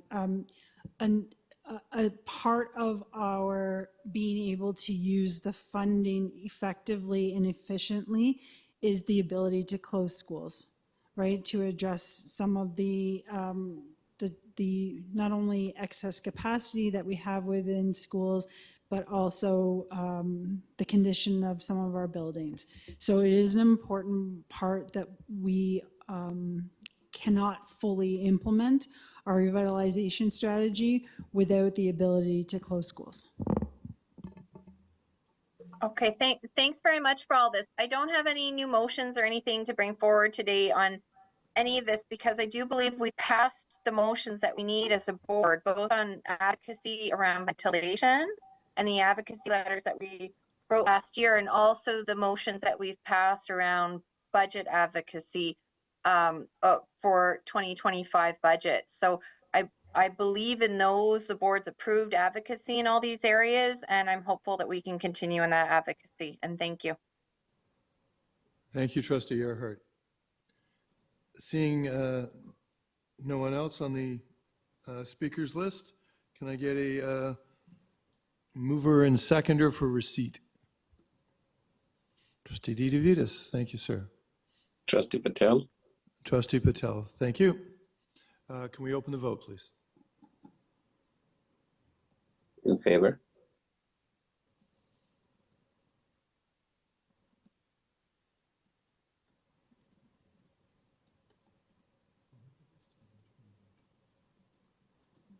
Trustee Rajwani, can you share how you vote, please? Trustee Rajwani in favor. My e-scribe doesn't seem to be working. Thank you. And that carries 8-0.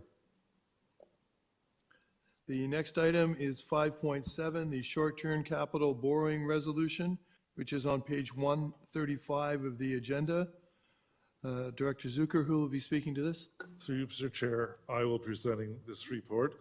So as you just heard from Executive Officer Brachetti, the facilities team is working very diligently to renew our schools as quickly as possible with the funds that are available following the ministry guidelines. As a result, we've done analysis of our cash flows, and we believe that it's prudent for us to increase our borrowing resolution for capital to $475 million from $400 million to reflect the increased work coming through our facilities group. This still will leave us with our $200 million operating line for other emergencies, but the 475 will provide us sufficient cash flow to the work that Executive Officer Brachetti and her team are doing and cover us until each of the twice a year that we get the installments from the ministry to replace our capital expenditures. I will note this is a zero impact to the board because we are funded by the ministry for the interest cost on the borrowing until such time as they pay it back to us. So this is just increasing the borrowing resolution on capital from $400 to $475 million. Happy to take any questions from the group. Thank you, Executive Officer Schneider. Going once, twice, and seeing no speakers on the list, can I get a mover and seconder for approval? Trustee Hassan.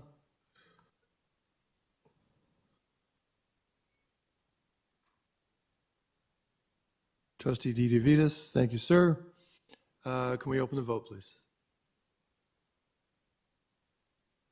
Trustee Rajwani in favor. Trustee Patel in favor.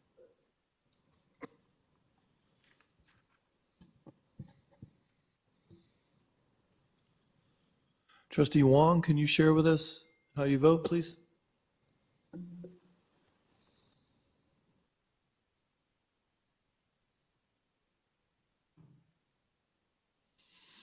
And that carries 8-0. The next item is item 5.8, the final submission on the 2025-2026 Education Funding Engagement Guide, the annual report, which is on page 141 of the agenda. And there is a revised version of Appendix C, which has been added and shared in tonight's blue folder.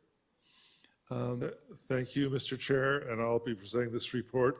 So as I'll just report back to the committee, so it's a part of the official record of our submission to the Ministry of Education. As you know, we explained that we did receive at the October 22nd FBAC committee the consultation guide, which is Appendix B of the report. The deadline was November 8th, and we did submit on time. And we did talk to our advisory committees and get feedback. Appendix A is our response that was submitted to the ministry. Appendix B is the consultation guide, just so you have it again. And Appendix C, which has a small edit revision, was the raw information we received from our different advisory committee and stakeholders. We're happy to take any questions. I will comment too, we are working and we'll put in Trustee Weekly for you 2 documents. One will be a 1-pager that you can use in social media highlighting the major points of the consultation guide. And the second one will be a 2-pager that'll go a little bit more detail that you could use as mail out or other materials. So that'll be supporting documents for you as well with your communities. Thank you. Trustee Laskin. Sorry, thank you very much, Mr. Chair. I appreciate that this came to the last FBEC meeting for feedback, but then it was submitted. My understanding was it was going to come to us before it was submitted, just so we could see the final copy of it. But when I asked, I was told it had to wait to be officially come to this meeting. And I guess I'm concerned about that. I think if it was submitted to the ministry, I think we should have been able to get a copy. I understand that you wanted to formally put it here, but I just would like that practice to change next time. I appreciate that it can't be finalized because of timelines, but still when it's submitted. Anyway, that was a concern of mine. My second is there are public consultations attached to the budget depositions the province holds. Do you know if we've saved a time for our chair or the chair of FBEC to speak to the committee live? I believe, and I don't know if any of our comms people are on, but I believe that a spot has been reserved for our chair to do a deputation in person to the Ministry of Finance and their budget consultation. And sorry, through you, Mr. Chair, has it been reserved? I mean, the request was made, but has it actually been reserved? Through you, Mr. Chair, I will look through my emails and see if I can find it. But I do believe it has been, but I will confirm, and we can put something in Trustee Weekly just to update the trustees when I hear back from my colleagues and research my emails. Great, but thank you. I believe it was. And then the other part is, I appreciate that there'll be 1 and 2 pages made. Will that be on the public website? And that should be part of the whole communications package for the budget. Like there should be a whole kind of section on advocacy and the financial facts document is great, but it's way too dense. So a highlight from this for me is an important piece of the whole budget wraparound to say these are, year after year, these have been significant issues that we've been advocating for as part of that. And again, if somehow it can be summarized or highlighted and maybe even hyperlinked on the website. So if people want more information, they can go into the whole paragraph that describes this or the whole paragraph that describes that. But, and then the other thing for me, because I was summarizing this as part of my weekly update, because part of the actual questions of the ministry piece was about special education, in our piece, we didn't talk about special education. So I'm thinking that when we do the summary, it should include the priorities that the ministry asks us about and the other priorities in one place. So we don't have to go back and forth in terms of priorities. So through you, Mr. Chair, happy to take that feedback. This is what, and it's just still a little bit draft, so this is the one slide that you can put in like your social media that just highlights in 4 or 5 bullets. Then to the trustee Laskin's comments, we are working on a 2-pager that will take this detailed document and summarize it in those 2 pages. And it'll have a link at the bottom if people want to go to the full submission. And then we will put the full submission as well. And that's some of the work we're working with our comms department. We will put this up tomorrow. And then as we redefine the web page, we'll make sure it's prominently there as well. Mr. Chair, just a quick comment on what you showed me. I don't need a half a page that's a photo. If you're going to have some text, have a graph or something there that actually provides information, just like you showed it to us quickly. But I think that, you know, anyway, I'm not in communications, but something useful for me would be a chart or a graph or something holistic, not necessarily a photo. Thank you, Mr. Chair. So I just wanted to speak high level. We know how important communications is throughout the budget process. So Executive Officer Snyder has been working with communications so that when this came here and goes to board, that we will be able to provide trustees with social media pieces that they can use or not, but also to Executive Officer Snyder's point, to have it on the website and links to it so that everybody can find, but also at a very high level.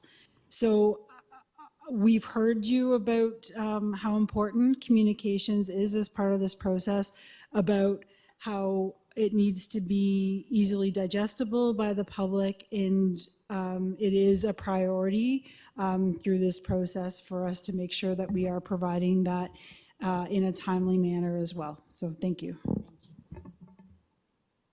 Okay, thank you, Trustee Laskin. And I will echo just how valuable it was to have those last year when we were going through the process, and having those social media pieces that we were able to share was great. Seeing no one else on the speakers list, can I get a mover and seconder for receipt, please? Trustee DeVis, Trustee Hassan, thank you. Can we open the vote, please?